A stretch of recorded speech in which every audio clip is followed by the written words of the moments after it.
भक्ती सुधारच्या या वर्गामध्ये सर्वांचं हार्दिक हार्दिक स्वागत. आज आपण पुढच्या अभ्यासाला सुरुवात करणार आहोत. आपण नरसिंह भगवानांचा अवतार अभ्यासतो आहोत. तर प्रल्हाद महाराजांनी जे दैत्यपुत्रांना उपदेश केले आहेत तर ते आपण अभ्यासतो आहोत.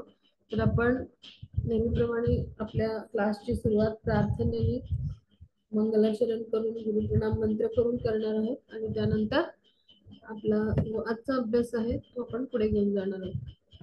तर आपण प्रार्थनेने सुरुवात करूया. ओम नमो भगवते वासुदेवाय. ओम नमो भगवते वासुदेवाय. ओम नमो भगवते वासुदेवाय. ओम अज्ञानतिमिरान्धस्य ज्ञानाञ्जनशलाकया चक्षुरुन्मिलितं येन तस्मै श्रीगुरुवे नमः. श्रीचैतन्यमनोभीष्टं स्थापितं येन भूतले स्वयं रूप कदा मह्यं ददाति स्वपदान्तिकं.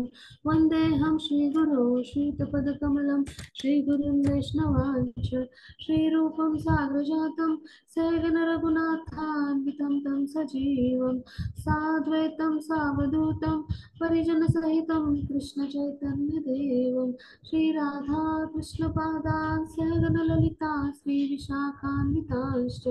हे कृष्ण करुणा सिन्धो दीनबन्धो जगत्पते गोपेश गोपिकान्त राधाकान्त नमस्तुते. तप्त कांचन गौरांगी राधे वृंदावनेश्वरी वृषभानुसुते देवी प्रणमामि हरिप्रिये. वाञ्छाकल्पतरुभ्यश्च कृपा सिन्धुभ्येव च पतितानां पावनेभ्यो वैष्णवेभ्यो नमो नमः. नमो विष्णुपदाय कृष्णपृष्ठाय श्रीमते भक्ति नामिने नमस्ते सरस्वती देवी गौरवाणी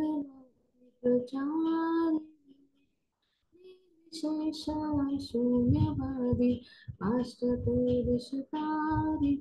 जय श्री कृष्ण चैतन्य प्रभु नित्यानंद श्री अद्वैत गदाधर श्रीवासादि गोविंद. हरे कृष्णा कृष्ण कृष्ण हरे हरे राम राम राम हरे कृष्ण कृष्ण कृष्ण हरे हरे हरे राम राम राम हरे. चैतन्य महाप्रभु की जय हो. श्री श्री राधा गोविंद की जय हो. गुरु महाराज की जय हो. श्री प्रभुपाद की जय हो. श्रीमद भागवतम की जय हो. हरे कृष्णा सर्वांना. माझा आवाज ऐकू येतोय सर्वांना?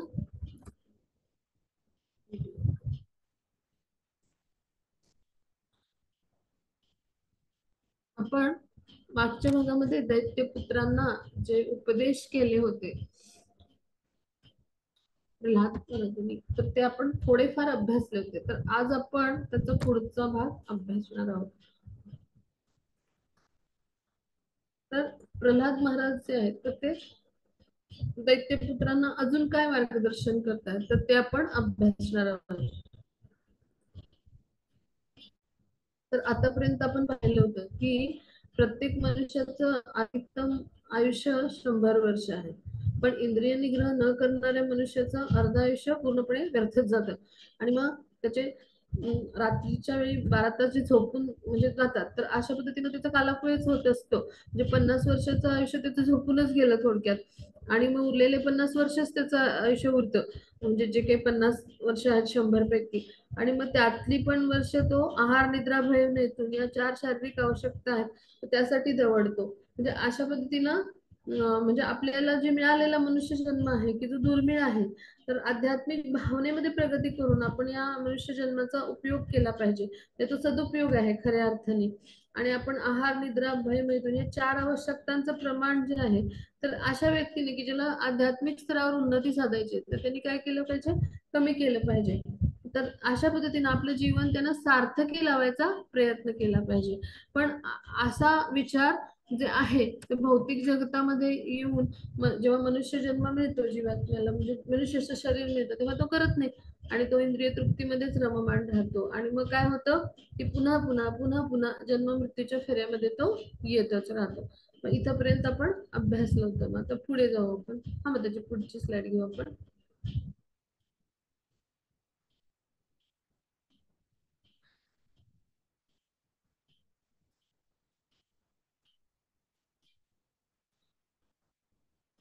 हा, त्याच्या पुढची स्लाइड घेऊया मग त्याच्या आता. इथपर्यंत आपलं झालं होतं भौमाश्रिता, हा 5 आणि 6 श्लोकांचा. हा, आता प्रल्हाद महाराजांनी पुढे काय सांगितलं हे आपण आता या श्लोकाच्या माध्यमातून अभ्यासणार आहोत. तर आता इथे प्रल्हाद महाराज हे सांगतात की त्याचे मन आणि इंद्रिय जे आहे तर त्यांच्यावर नियंत्रण नाही, तर तो काय करतो, तर तो अतृप्त कामवासना त्याच्या ज्या असतात आणि त्याला जो प्रबळ मोह असतो त्यामुळे तो कौटुंबिक जीवनामध्ये अधिक अधिक अधिक अधिक आसक्त होत जातो. मग आता ह्याविषयी ते काय सांगतात की मनुष्याने, मला ते सांगतात, बालपणी म्हणजे भ्रमित अवस्थेत 10 वर्ष त्याची व्यतीत होतात. म्हणजे काय की लहानपण, म्हणजे जसं मी तुम्ही आपण सगळे लहान आहोत, तर आपलं बालपण जे आहे तर ते आपलं म्हणजे आपल्याला काही समजत नाही, त्यामुळे बाल्यावस्थेत आपली 10 वर्ष जातात. मग किशोर वयात आपली आणि 10 वर्ष जातात. आता जे प्रल्हाद महाराज आहेत तर ते आपल्याला हे सगळं जे आहे ठोकताळा हिशोब सांगतात आपल्या जीवनातला. सगळ्यांनी अगदी काळजीपूर्वक ऐकूया. खूप सुंदर असं म्हणजे एक सांगितलंय हे कॅल्क्युलेशन प्रल्हाद महाराजांनी. हा, तर प्रल्हाद महाराज काय सांगतायत की पहिली 10 वर्ष आपली बाल्यावस्थेत जातात, पुढची 10 वर्ष आहेत ती आपली किशोरावस्थेत म्हणजे क्रीडा करण्यात, आपल्या सवंगड्यांच्या बरोबर खेळण्यात जातात. मग आता अशा पद्धतीने त्याची 20 वर्ष निष्फळ जातात 50 मधली. मग पुढे वृद्धावस्थेत काय होतं, आपल्याला भौतिक कार्य करायचं सामर्थ्यच नसतं आपल्या शरीरामध्ये, म्हणजे आपलं शरीर थकतं, आपल्याला एखादी व्याधी होते, डायबिटीस, हायपरटेन्शन, आजकाल म्हणजे किती व्याधी होतात लोकांना, हो की नाही. आता तर म्हणजे कॅन्सर सुद्धा लोकांना म्हणजे बऱ्याच लोकांमध्ये पाहायला मिळतो. म्हणजे तर अशा विविध व्याधींनी मनुष्य ग्रासतो आणि मग वृद्धावस्थेत ही भौतिक कार्य करायचं सामर्थ्यच त्याच्यात नसतं आणि मग अशक्तपणामुळे तो काय करतो, पुढची 20 वर्ष फुकट घालवतो. म्हणजे 100 पैकी किती वर्ष गेली पहा.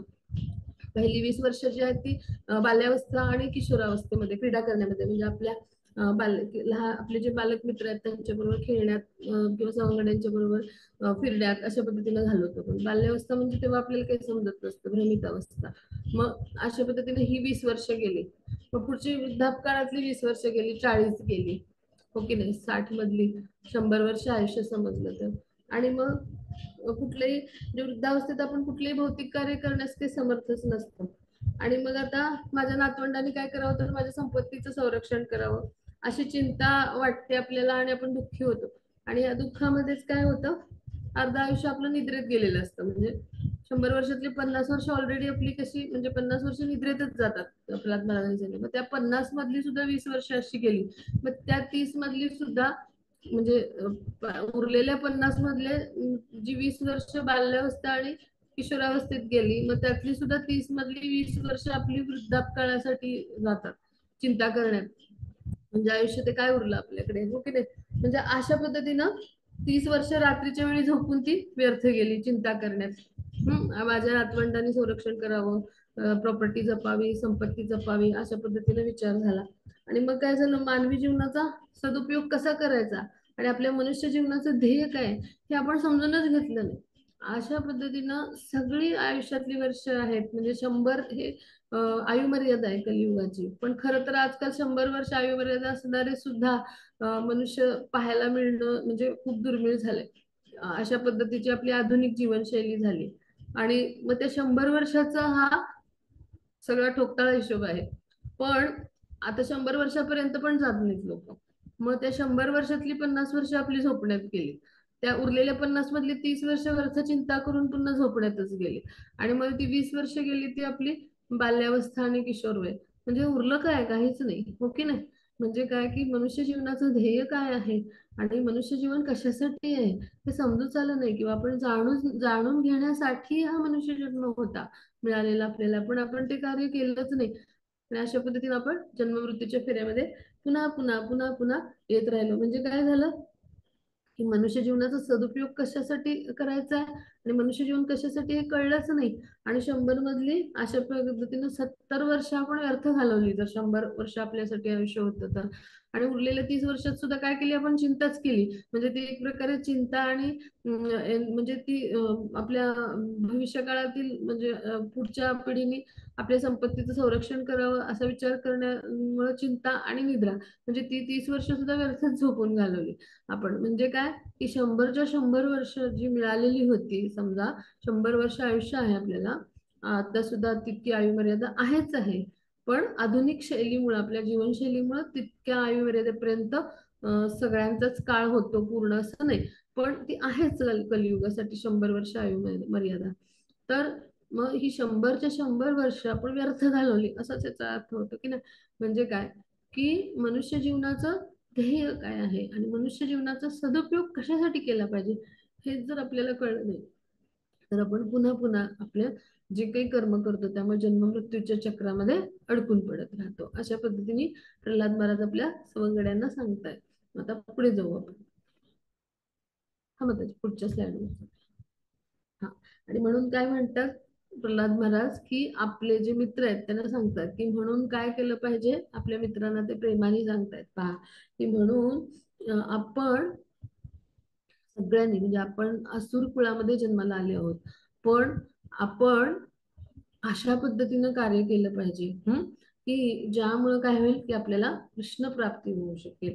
म्हणजे आपण काय केलं पाहिजे की सगळ्या जीवमात्रांविषयी दया दाखवली पाहिजे, किंवा आपलं जे कार्य कसं असलं पाहिजे की आपल्या आपल्या जीवनामध्ये आपलं जर मन नियंत्रित नसेल किंवा इंद्रियांवर नियंत्रण नसेल, तर काय होईल, आपल्या ज्या कामवासना आहेत, अतृप्त वासना आहेत, त्या प्रबळ होतील. आणि त्यामुळे काय होईल, जीवनाविषयी आपण मानवी जीवनाविषयी अधिकाधिक इंद्रिय तृप्तीविषयी, म्हणजे मानवी जीवनातल्या ज्या इंद्रिय तृप्ती आहेत त्याविषयी अधिकाधिक आपण आसक्त होऊ. आणि मग काय होईल की असा जो आसक्ती असलेला मनुष्य आहे, ज्याला मानवी जीवनातल्या वेगवेगळ्या इच्छा आकांक्षा ह्याविषयी, म्हणजे इंद्रिय तृप्तीच्या इच्छाविषयी जास्त म्हणजे मोह आहे, तर त्याचं आयुष्य देखील व्यर्थ जात असतं. मग अशा जीवनामध्ये तो भक्तिमय सेवा जो आहे तर तो करू नाही शकणार. आणि मग ह्यासाठी काय करायला पाहिजे, अशा इंद्रियावर नियंत्रण नसणाऱ्या लोकांपेक्षा आपण मग इंद्रिय निग्रह करण्याचं आपण प्रशिक्षण घेतलं पाहिजे. हम्म. आणि मग इंद्रियांचा निग्रह करण्याचं प्रशिक्षण कसं घ्यायचं, तर त्याविषयी म्हणजे जे प्रल्हाद महाराज आहेत त्यांनी मार्गदर्शन केलंय. इथे श्रील प्रभुपाद खूप सुंदर असं म्हणजे जे तात्पर्य आहे त्याच्यामध्ये मार्गदर्शन करतात की पूर्वी कशी पद्धती होती पहा. म्हणजे मनुष्याच्या जीवनाचा आरंभ होता तो ब्रह्मचर्य व्रताने व्हायचा. म्हणजे काय की 5 वर्षापर्यंत जी बाल्यावस्था आहे त्यानंतर उपनयन संस्कार व्हायचा, किंवा मुंज ज्याला म्हणतात, आणि त्यानंतर गुरुग्रही पाठवलं जायचं सर्वांनाच. मग गुरुग्रही गेल्यावर त्याच्या अंगी जी काही भौतिक गुणधर्म आहेत, जे काही स्किल्स थोडक्यात आहेत, जे इंग्लिश मिडियम मधून शिकलेत त्यांना सोपं जाईल, स्किल्स हा शब्द लक्षात घ्या. तर त्यांच्या अंगी जे काही असे गुणवैशिष्ट्य आहेत त्यानुसार त्यांना त्या त्या वर्णामध्ये जे गुरु आहेत तर ते त्यांचं वर्गीकरण करायचे, आणि त्या पद्धतीचं त्यांना भौतिक शिक्षण उदरनिर्वाहासाठीच दिलं जायचं. मग कुणी ब्राह्मण वर्णाचं होईल, कुणी क्षत्रिय वर्णाचं होईल, कुणी वैश्य वर्णाचं होईल, कुणी क्षुद्र वर्णाचं होईल, आणि त्यांना त्याचबरोबर आध्यात्मिक ज्ञान सर्वांना दिलं जायचं. मग अशा पद्धतीनं पहिलं जे होतं जीवन, म्हणजे सुरुवातीचा प्रारंभीचा 25 वर्षांचा काळ, 100 वर्षांचं जर आयुष्य असेल तर तर तो ब्रह्मचर्य व्रताचं पालन, म्हणजे गुरुग्रही जाऊन सेवा करायची आणि त्यांच्याकडून विद्या संपादन करायची.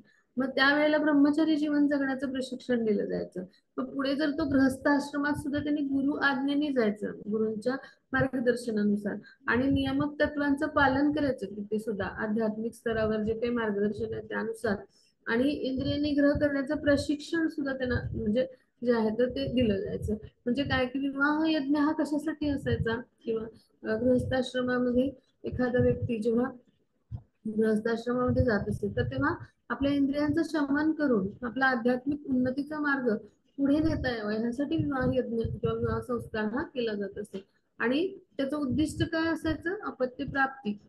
आणि अशी अपत्य प्राप्ती की जी आपल्याला कृष्ण भावनेमध्ये किंवा भगवत भक्तीमध्ये, म्हणजे जी भगवत भक्तीच्या स्तरावर ज्यांना आपण उन्नत करू शकू, म्हणजे त्या अपत्यांना सुद्धा त्या पालकांनी भगवत भक्तीचं मार्गदर्शन करणं अपेक्षित होतं. म्हणजे असा जो काम आहे प्रजोत्पादनासाठी की जी संतती आहे पुढची, तर ती आपल्याला कृष्ण भावनेमध्ये पुढे त्यांना मार्गदर्शन पालक म्हणून करायचे. तर असं प्रजोत्पादन करण्यासाठी जे आहे तर विवाह संस्कार जो आहे किंवा वैवाहिक संबंध जे आहेत तर म्हणजे त्यांना जे आहे तर ते म्हणजे त्यासाठी मार्गदर्शन केलं जायचं. म्हणजे इतकं आध्यात्मिक स्तरावर त्याला महत्व होतं. मग आता इंद्रिय निग्रहाचं प्रशिक्षण हे यासाठी दिलं जायचं की प्रजोत्पादनाचं कार्य कशासाठी, की गुरुकार्यासाठी, कृष्ण भावनेसाठी पुढे पुढे जाऊन म्हणजे अशी संतती जी आहे तर ते कार्य करतील, त्यांना त्याचं मार्गदर्शन करण्यात येईल.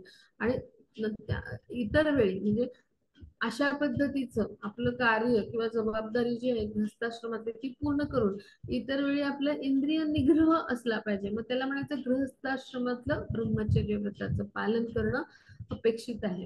ही खरी वर्णाश्रम व्यवस्थेनुसारची आपली जी मानवी जीवनाची व्यवस्था आहे तर ती अशी आहे आणि पूर्णतः दोषरहित आहे. कारण भगवान यांनी ही चातुर्वर्ण व्यवस्था जी आहे तर ती आपल्याला आपल्यासाठी जी आहे तर ती निर्माण केली आहे. आपण भगवद्गीतेच्या 4थ्या अध्यायामध्ये ते पाहतो. 4 वर्ण आणि 4 आश्रम यानुसार आपलं जीवन असावं. मग त्यानंतर त्यानं वानप्रस्थ आश्रम स्वीकारून पुढे वनात जावं आणि म्हणजे जेव्हा संधी मिळेल तेव्हा संन्यास आश्रम स्वीकारावा. तर हे सगळं का होतं? तर गृहस्थ आश्रमातल्या जबाबदाऱ्या पूर्ण केल्यानंतर आपण निवृत्त होऊन वानप्रस्थ आश्रमामध्ये जावं. म्हणजे काय की वल्कल धारण करतात, अगदी कमीत कमी शारीरिक गरजा, झोपडीमध्ये राहायचं, म्हणजे कुटीमध्ये राहायचं, आणि अगदी साधं जीवन, उच्च विचार अशा पद्धतीचं, म्हणजे सगळ्या भौतिक आसक्ती त्यागायच्या. अर्थात तेव्हा वन जंगल पण होती. आता आधुनिक काळामध्ये लाकूड तोड एवढी झाली आणि वृक्ष तोड एवढी झाली की आता शक्य नाही आधुनिक जीवनशैलीमध्ये. मग आपल्या घरातच राहून आपण, म्हणजे कलियुगामध्ये संन्यासाश्रम तर सांगितलेलंच नाहीये, म्हणजे आपण त्याचं पालन करणं फार अवघड जाईल. आणि वानप्रस्थ आश्रम आहेत किंवा म्हणजे संन्यस्त जीवन आपण आपल्या घरामध्येच राहून कसं जीवन जगू शकतो.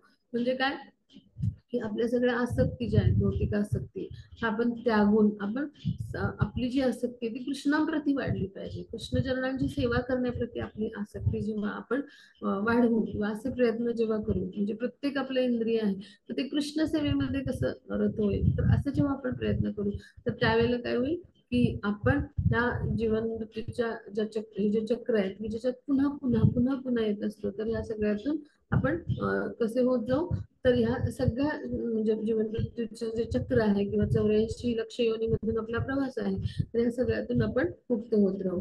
मग कसं की इंद्रियावर नियंत्रण नसणारे जे लोक आहेत तर त्यांना जीवनाच्या प्रारंभीपासून इंद्रिय तृप्तीचं शिक्षण आजकाल दिलं जातं. कारण म्हणजे ते इंद्रिय तृप्ती म्हणजे सतत करण्याचं प्रशिक्षण त्यांना आजच्या आधुनिक जीवनशैलीमध्ये दिलं गेलं आहे. म्हणजे अशाच पद्धतीचं भौतिक ज्ञान आपल्याला दिलं जातं आणि म्हणून ते लोक इंद्रियावरती नियंत्रण करू शकत नाहीत. मग अशा मनुष्याला काय करावं लागतं की आपल्या सगळ्या आयुष्याचा तो दुरुपयोगच करतो आणि मग ह्याचा परिणाम काय होतो की त्याची 100 वर्ष ही व्यर्थ गेली आणि त्यानंतर दुसऱ्या देहामध्ये त्यांचं देहांतर झालं. त्याचं जे ह्या जन्मात कर्म केले त्यानुसार दुसऱ्या देहात त्याचं देहांतर झालं.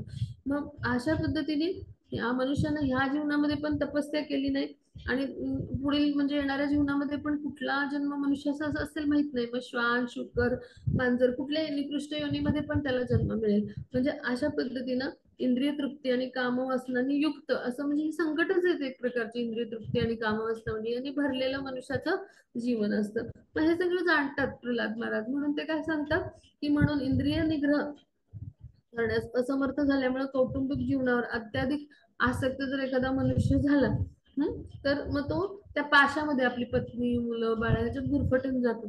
आणि म्हणून त्यांनी काय करायला पाहिजे, म्हणून गृहस्थ आश्रमात प्रवेश करण्यापूर्वी ह्या स्लाइड मध्ये दिले ते सार दिले या परपटचं. पण हे परपट जे आहे ते खूप मोठे आहे तात्पर्य, तर ते मी सगळ्यांना सांगायचा प्रयत्न करते. तर खूप गांभीर्याने प्रल्हाद महाराज चर्चा करतात की गृहस्थ आश्रमातलं जे जीवन आहे तर त्यात प्रवेश करण्यापूर्वी गुरूंच्या आश्रमामध्ये, म्हणजे अर्थात गुरुकुलात राहून ब्रह्मचारी जीवनाचं प्रशिक्षण घेतलेलं असतं त्या व्यक्तीने. आणि मग ब्रह्मचारी गुरुकुले वसन दांतो गुरोहितम असा एक भागवतामध्ये श्लोक येतो.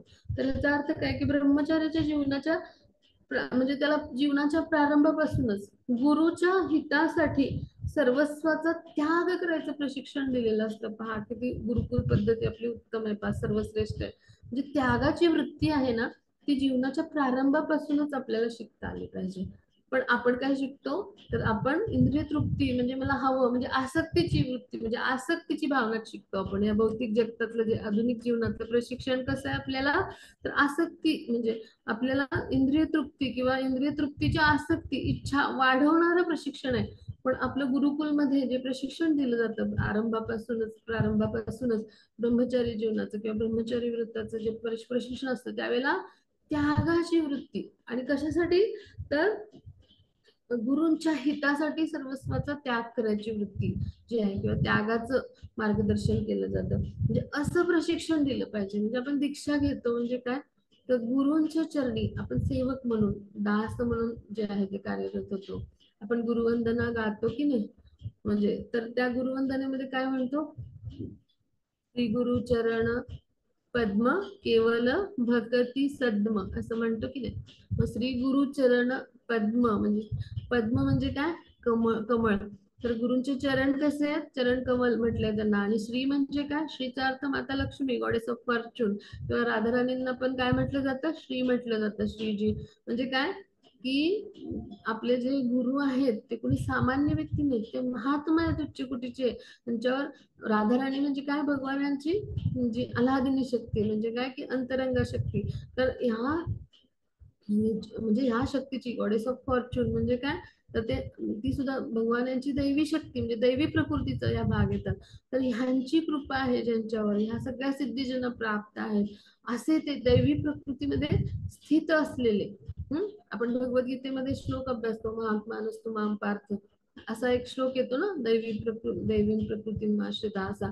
10व्या अध्यायात. तर म्हणजे काय, हे दैवी प्रकृतीमध्ये स्थित असलेले आहेत भगवानांची, त्यांच्यावर कृपा आहे असे हे असामान्य व्यक्ती आहेत. ते कोणी सामान्य मनुष्य नाही आहेत, महात्मा आहेत.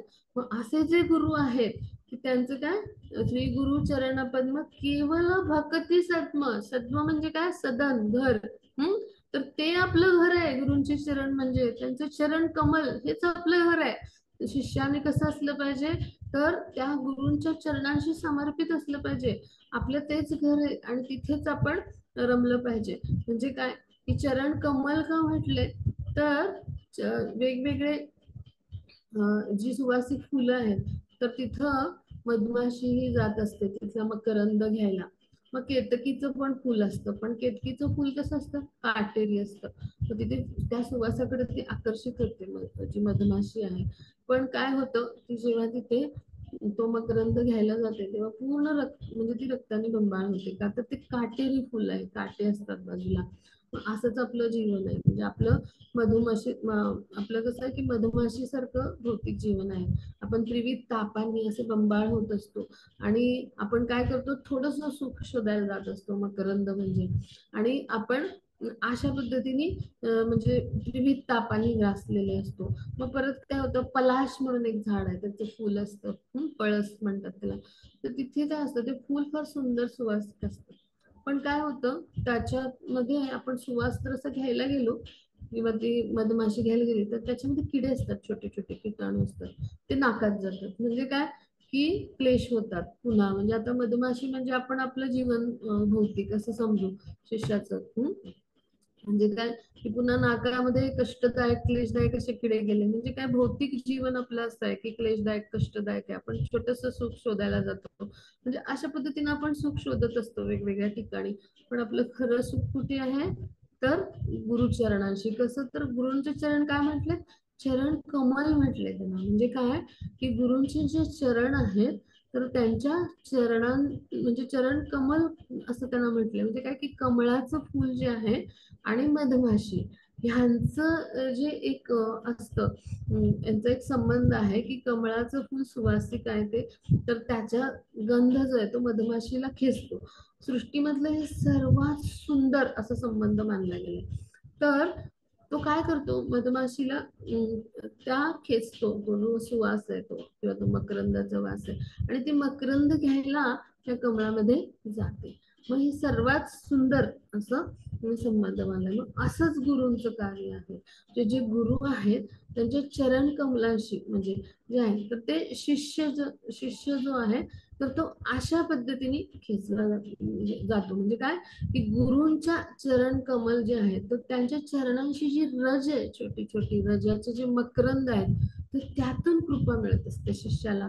आणि म्हणून गुरुचरण जे आहेत त्यांच्या म्हणजे त्या चरण कमलांची जी रज आहे, तर त्या चरण कमलांची रज बनवून किंवा त्या चरण कमलांशी शिष्य जो आहे तर त्यांनी नेहमी आश्रय घ्यावा. त्यांच्या त्यांच्या चरणांशी शिष्य जे आहे ते खरं काय म्हणजे घर आहे.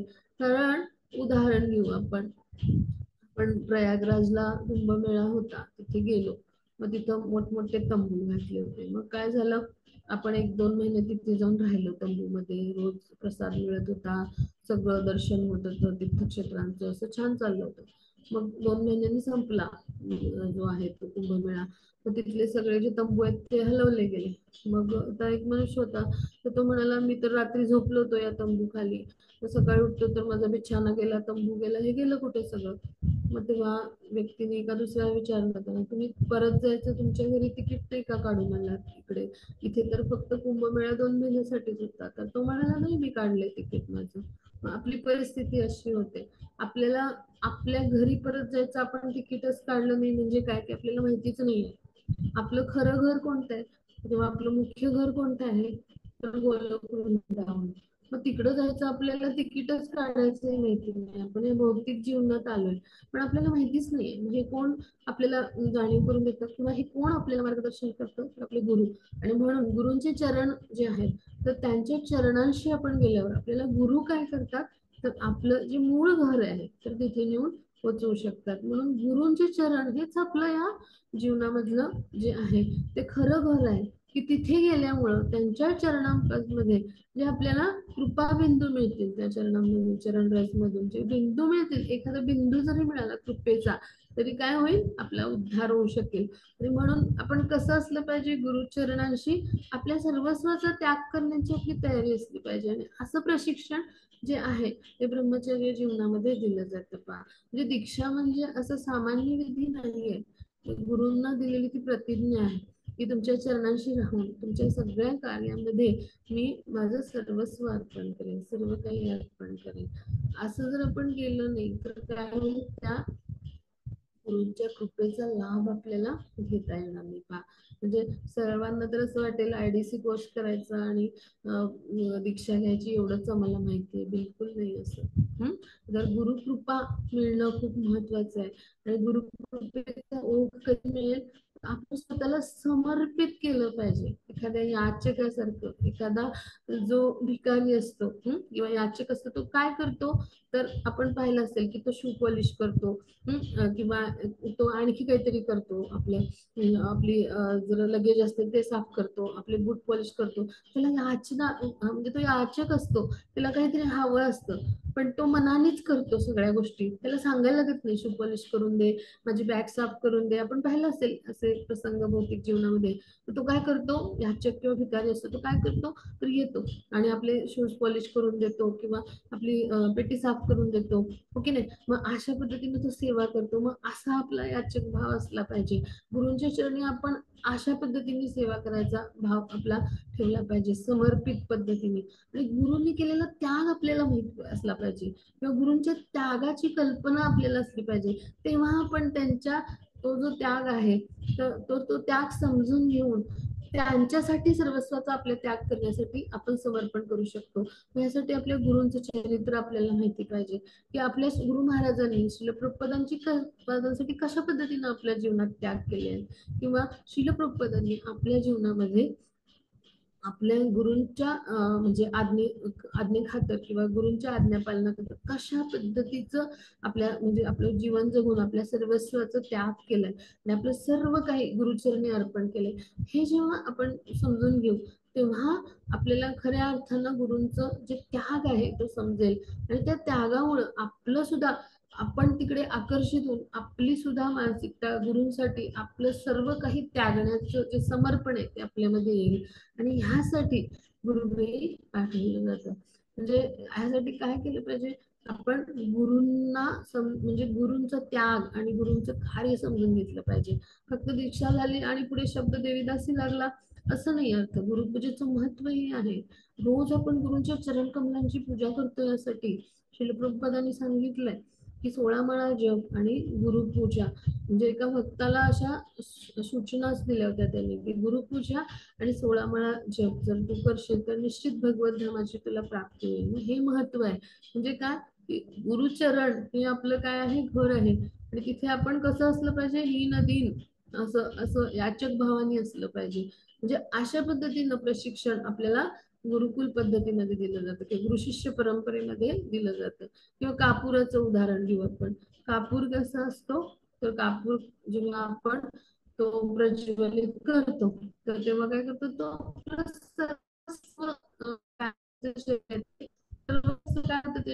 ज्वलन होतं, त्यातून एक सुगंध निर्माण करतो तो, की नाही. म्हणजे अशाच पद्धतीचं शिष्याचं जीवन असलं पाहिजे. आपलं सर्वस्व त्यागून गुरूंच्या चरणी अर्पण करणारा असा शिष्यभाव आपल्यामध्ये आला पाहिजे. आणि आपल्या जीवनाचं सार्थक जे आहे तर ते गुरु कार्यामध्ये आपण करण्याचा भाव असला पाहिजे. आपल्या मनानुसार आपण सेवा करायचा प्रयास केला की नाही, किंवा गुरूंनी आपल्याला जी सेवा दिलेली असते ती आपल्या शुद्धीकरणासाठी दिलेली असते. गुरु आपलं शुद्धीकरण जे आहे तर ते अपेक्षित म्हणजे करत असतात, म्हणून सेवा मिळते. मग ही मी सेवा नाही करेन, ती करेन, आपल्या मनात सगळे मग हीच मला सेवा का दिली, तीच मला सेवा का दिली, मग मला ह्या वेळेला ही सेवा नाही जमणार. मग अशा पद्धतीने जर आपण तिथे प्रयास केले, म्हणजे अशा पद्धतीनं आपण भौतिक स्तरावर तिथे जर विचार केला तर काय होतो, हा गुरुकृपेचा ओघ जो आहे तो थांबतो, म्हणजे कृपा नाही होत आपल्याला. आणि ह्यासाठी काय केलं पाहिजे, आपलं कर्तव्य, आपली जबाबदारी आहे, हे आपलं हेच कर्तव्य आहे हे समजून म्हणजे सर्वांनी करायचा प्रयत्न केला पाहिजे. रोज आपण विचार केला पाहिजे की आज मी गुरुकार्यामध्ये काय हातभार लावला, आज मी गुरुकार्यामध्ये म्हणजे माझा योगदान काय दिलं, असं रोज आपण सेल्फ असेसमेंट म्हणजे आपण स्वतःची परीक्षा घेतली पाहिजे, आत्मचिंतन केलं पाहिजे. आणि जर आपण असं करत नसतो, म्हणजे दीक्षित असो, अस्पायर्ड असो, किंवा शेल्टर्ड असो किंवा नसोही, पण आपण इस्कॉन सारख्या संस्थेशी जोडलो गेलो, म्हणजे काय की आपण आपल्या जीवनामध्ये गुरु आले, गुरु शिष्य परंपरा आली, मग गुरु कार्यामध्ये आज मी कोणत्या पद्धतीने योगदान दिलं असं रोज आत्मपरीक्षण झालं पाहिजे. आणि जर ते होत नसेल तर तसे प्रयास मी कसे करू शकेन, मी गुरूंच्या चरणी स्वतःला कसं समर्पित करू शकेन, म्हणजे आपलं जीवन कसं पाहिजे, कापरासारखं पाहिजे. शिष्य म्हणून शिष्यभाव कसा पाहिजे, कापरासारखा पाहिजे, किंवा याचकासारखं पाहिजे, एखाद्या भिकाऱ्यासारखं आपण गुरूंच्या चरणी याचना केली पाहिजे, तर गुरूंच्या चरणांची जी कृपाबिंदू आहेत ते आपल्याला मिळतात. म्हणजे गुरु जे आहेत ते कसे असतात, तर आपल्यावर कृपाचा वर्षाव करणारे असतात. म्हणजे भगवान कृष्ण आहे, यांना प्राप्त करणं फार अवघड आहे. पण म्हणजे विशाल सागरासारखे ते आहे. पण गुरु कसे आहेत की म्हणजे असा विशाल सागर आपल्याला पिता येईल का, नाही. म्हणजे पण गुरु कसे आहेत की ते मेघांच्या स्वरूपात बरसतात आणि आपल्यावर कृपा करतात. आणि असे जे गुरु आहेत तेच आपल्याला कृष्णांची जी आहे तर ती प्राप्ती करून देऊ शकतात. आणि ह्यासाठी गुरूंसाठी आपण सर्वस्व त्यागायला शिकलं पाहिजे. एकदा काय झालं, श्रील प्रभुपाद जे होते त्यांच्याबरोबर एक असा भक्त होता आणि तो जय प्रभुपाद जय प्रभुपाद म्हणून फिरायचा त्यांच्याबरोबर, त्यांच्या पाठोपाठ. मग काय झालं, म्हणजे प्रभुपाद हे बघत होते बरं का सगळं, म्हणजे असं बरेच दिवस चाललं होतं, जय प्रभुपाद नुसता जय जयकार करायचा आणि फिरायचा. मग एकदा काय झालं, शिल प्रभुपाद चालत जात होते भक्तांसोबत, मग समोर एक खड्डा आला. मग शिल प्रभुपादच्या पाठून तो भक्त होता जय प्रभुपाद म्हणत होता. मग शिल प्रभुपादांनी त्याला सांगितलं की तू जर भगवत सेवेमध्ये प्रत्यक्ष भगवत सेवेमध्ये म्हणजे येऊन, किंवा तू प्रत्यक्ष गुरु कार्यामध्ये येऊन प्रत्यक्ष जर सेवा केली म्हणजे तर जास्त चांगलं होईल, असं त्यांनी त्याला इंग्लिश मध्ये सांगितलं. You should do actual practice now to serve the Lord, असं त्यांनी सांगितलं. मग म्हणजे काय, तर तो खड्डा बुजवून टाक तत्क्षणी, गुरु कार्यामध्ये अडथळा म्हणजे काय, तर तो त्या गुरु ज्या मार्गावरून जात होते तर तिथे खड्डा आला, गुरुंना पुढे जायचंय गुरु कार्य करायला, तर तू काय कर, त्वरित खड्डा बनवून टाक. अशा पद्धतीचं शिष्याचं जीवन असलं पाहिजे, की तात्पर्याने प्रत्येक गोष्ट त्याला करता आली पाहिजे, त्याची इच्छा असली पाहिजे.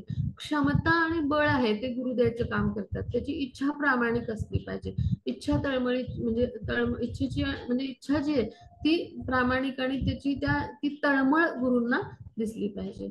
मग एक भक्त होता, त्यांनी काय केलं, त्याचे गुरु होते, त्यांना सांगितलं की मी तुमचे कपडे मी धुवायची सेवा देत होतो. मग आता तुम्ही आता अमेरिकेला जाणार, म्हणजे ते गुरु अमेरिकेला जाणार होते. मग तिकडे पण तुमचे कपडे धुवायला मी येईन, हा मला घेऊन चला. मग ते ठीक आहे म्हणाले. मग पुन्हा ते 2-3 महिन्यांनी आले. मग तोच भक्त त्यांना भेटला. मग तो म्हणाला ईमेल वगैरे असे सगळे तुमचं सगळं अकाउंट वगैरे पाहायला, हँडल करायला मला सगळं ज्ञान आहे. मग तुम्ही आता जाणार तेव्हा मला घेऊन जावा. मग गुरूंच्या लक्षात आलं की मागच्या वेळेस हा कपडे धुवायला मला घेऊन चला म्हणत होता, आणि आता ह्या वेळेला ईमेल वगैरे तुमचं अकाउंट हँडल करायला मला घेऊन चला. म्हणजे काय की तुमच्या मनात उद्देश वेगळाच आहे, गुरु कार्य करायचं नाहीये, तर तुम्हाला अमेरिकेमध्ये जाऊन तिकडे तुमचे उद्देश म्हणजे साध्य करायचे. तर असे कधी हेतू ठेवून आपण गुरुचरणांशी जाऊ नये.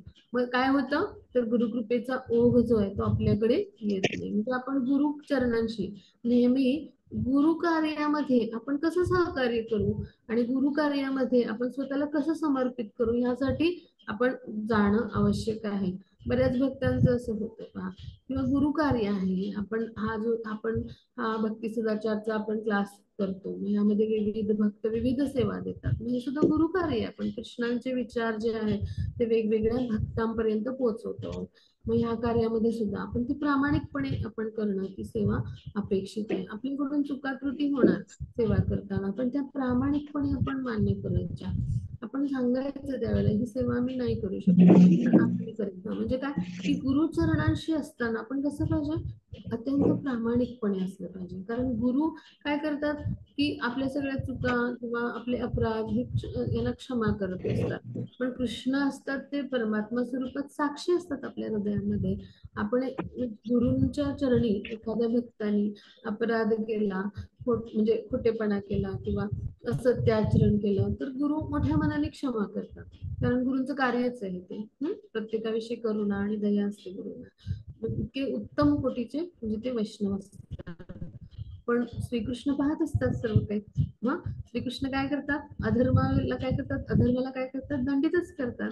श्रीकृष्णांना बिलकुल नाही आवडत आपल्या वैष्णव असणाऱ्या भक्ताला कोणी फसवले, कोणी त्याच्याशी खोटेपणा केले, असत्याचरण केले. म्हणून आपण सेवा करताना पण कसं पाहिजे, आपलं सत्याचरणच पाहिजे. आपल्याकडून एखादी गोष्ट नाही झाली एखाद्या वेळेस, आपण ती मान्य करायची, नाही होऊ शकली, राहून गेली, विसरली किंवा नाही करू शकलो, पण आता मी करेन. म्हणजे ही सत्यता पाहिजे. 4 नियमक तत्वांचं पालन करूनच ती सेवा झाली पाहिजे, तर ती गुरुचरणी समर्पित होते. आपण जर आपल्या मनाप्रमाणे सेवा केली, मग मनाप्रमाणे काहीतरी असत्याचरण केलं, काहीतरी उलट सुलट सांगितलं, तर मग ती सेवा नाही होत, ते भौतिक कार्य होतं. मनोधर्मी म्हणतात अशा लोकांना.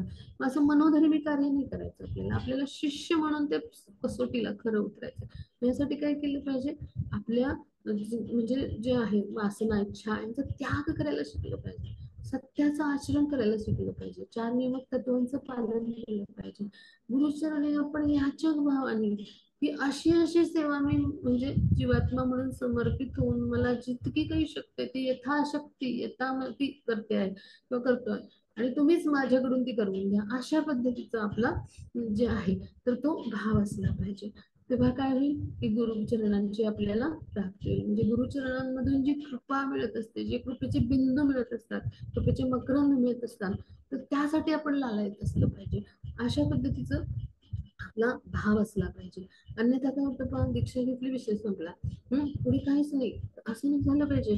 तर मला कशी सेवा मिळेल, अजून मी कशी सेवा करू शकेन गुरुचरणांशी, आणि ती आपल्या इच्छेनुसार नाही. म्हणजे आपण आता उद्या राधाष्टमी आहे आणि राधा राणी ज्या आहेत तर त्यांची जी कृपा आहे, म्हणजे सर्वश्रेष्ठ भक्त आहेत, मग राधा राणी ज्या आहेत तर त्यांची कृपा जी आहे तर ती कशी येते, तर ह्या सगळ्या मंजिरी आहेत आपले गुरु म्हणजे. मग राधाराणींच्या सेवेमध्ये कार्यरत असणाऱ्या मंजिरी आहेत. मग कृष्ण पण कुठे जातात, त्या मंजिरींकडे जातात की राधाराणींची म्हणजे माझी भेट घडवून द्या. म्हणजे अशा पद्धतीच्या मंजिरी आहेत. मग जर राधाराण्यांची आपल्याला कृपा हवी असेल तर गुरु शिष्य परंपरेतल्या या सगळ्या मंजिऱ्यांची कृपा राधाराण्यांची मिळेल. आणि कृष्ण काय आपण म्हणतो ना त्रिभंग मुद्रेत, म्हणजे तेडेमेढे आहेत. कृष्णांची कृपा मिळणं फार अवघड आहे. त्यांना शरण जावं लागतं आणि अत्यंत सगळं शास्त्राचं विधिविधानाचं पालन. पण राधाराणी कशा आहेत, आपल्या आईसारखी आहेत, अत्यंत मर्सीफुल, अत्यंत दयाळू, कृपाळू, लगेच कृपा करणारे आहेत. आणि गुरु शिष्य परंपरेच्या माध्यमातून त्यांच्या सदैव सेवेत कार्यरत असणाऱ्या मंजिरी म्हणजे आपले आचार्य आहेत.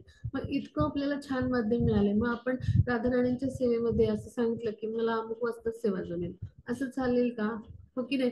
किंवा आपण सांगितलं नाही नाही, मी ह्या वेळेला काही उपलब्ध होणारच नाही आणि मी फक्त अर्धा तास एवढीच सेवा करेन, मग राधाराणींची कृपा मिळेल का आपल्याला? बिलकुल नाही.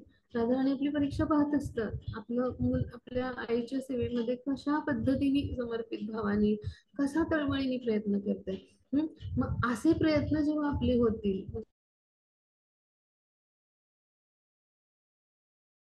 किंवा यातलं काहीच नसेल, भक्त करतात असे सुद्धा भक्त की जे इस्कॉनशी जोडले गेले, त्यांनी काय केलं पाहिजे प्रयास, तर आजच्या दिवसामध्ये मी कशा पद्धतीने भगवत सेवेमध्ये, गुरु सेवेमध्ये स्वतःला समर्पित केलं. एक मेसेज जरी आपण फॉरवर्ड केला एका ग्रुपवरून दुसऱ्या ग्रुपवर भगवत सेवेचा, भगवत कार्याचा, तरी देखील ती खूप मोठी सेवा होते. म्हणजे काय की रामाच्या सेतूमध्ये खारुताईचा वाटा असतो तो, त्यामुळे त्याची सेवा ही सेवाच असते. एखाद्याने प्रिचिंगची सेवा केली म्हणजे व्याख्याता म्हणून सेवा केली, एखाद्याने प्रत्यक्ष मंदिरात जाऊन सेवा केली आणि एखाद्याने मेसेज फॉरवर्ड करण्याची सेवा केली, सेवा ही सेवाच असते. सेवामध्ये कनिष्ठ आणि श्रेष्ठ असा दर्जा नसतो. म्हणजे त्यालाही तितकंच भगवत कृपा मिळेल की ज्यांनी एक मेसेज फॉरवर्ड केला, आणि त्यालाही तितकीच भगवत कृपा मिळेल की ज्यांनी प्रत्यक्ष व्याख्यान दिलं आणि ज्यांनी प्रत्यक्ष भगवंतांच्या शरणांची सेवा केली. म्हणजे काय, भगवत कृपेचा ओघ सर्वांसाठी समान असतो. पण आपण सेवा करणं आवश्यक आहे आणि ती गुरूंच्या मार्गदर्शनाखाली. गुरु कशासाठी सेवा देतात आपल्याला?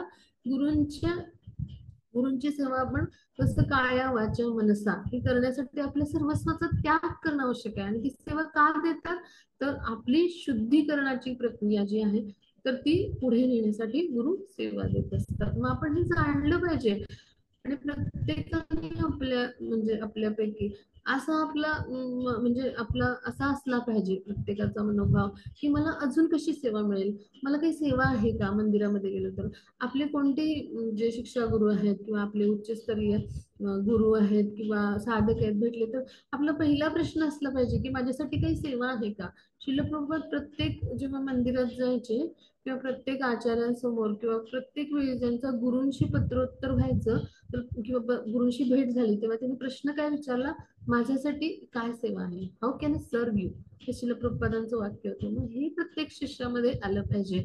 मग यासाठी कुठल्या दीक्षेसारख्या बाह्य उपचाराची गरज नाही. इस्कॉनशी आपण जेव्हा जोडलो गेलो ना, इस्कॉनचा सत्संग ऐकायला आलो किंवा एखादा इस्कॉनचा क्लास आपण ऐकला तर ती गुरुकृपाच झाली. गुरुतत्व आहे ते, गुरु ही व्यक्ती नाही, तत्व आहे.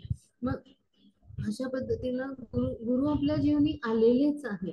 आणि मग असं जे आपल्यावर गुरुकृपेचा ओघ किंवा हा जो वर्षाव होत आहे तर त्याचा लाभ घेण्यासाठी आपल्याकडे काय उद्गार हवेत, आपल्यावरती काय श्रद्धा हवेत की how can I serve you, मी कोणत्या प्रकारे आपली सेवा करू शकतो. खऱ्या अर्थाने शिष्यभाव जो आहे तर त्याचं हे आचरण, हे समर्पण अपेक्षित आहे. मग हे गुरुकुलमध्ये ब्रह्मचर्य व्रताचं पालन करून गुरूंसाठी आपल्या सर्वस्वाचा त्याग करता आला पाहिजे आपल्याला, यासाठी मार्गदर्शन केलं जायचं.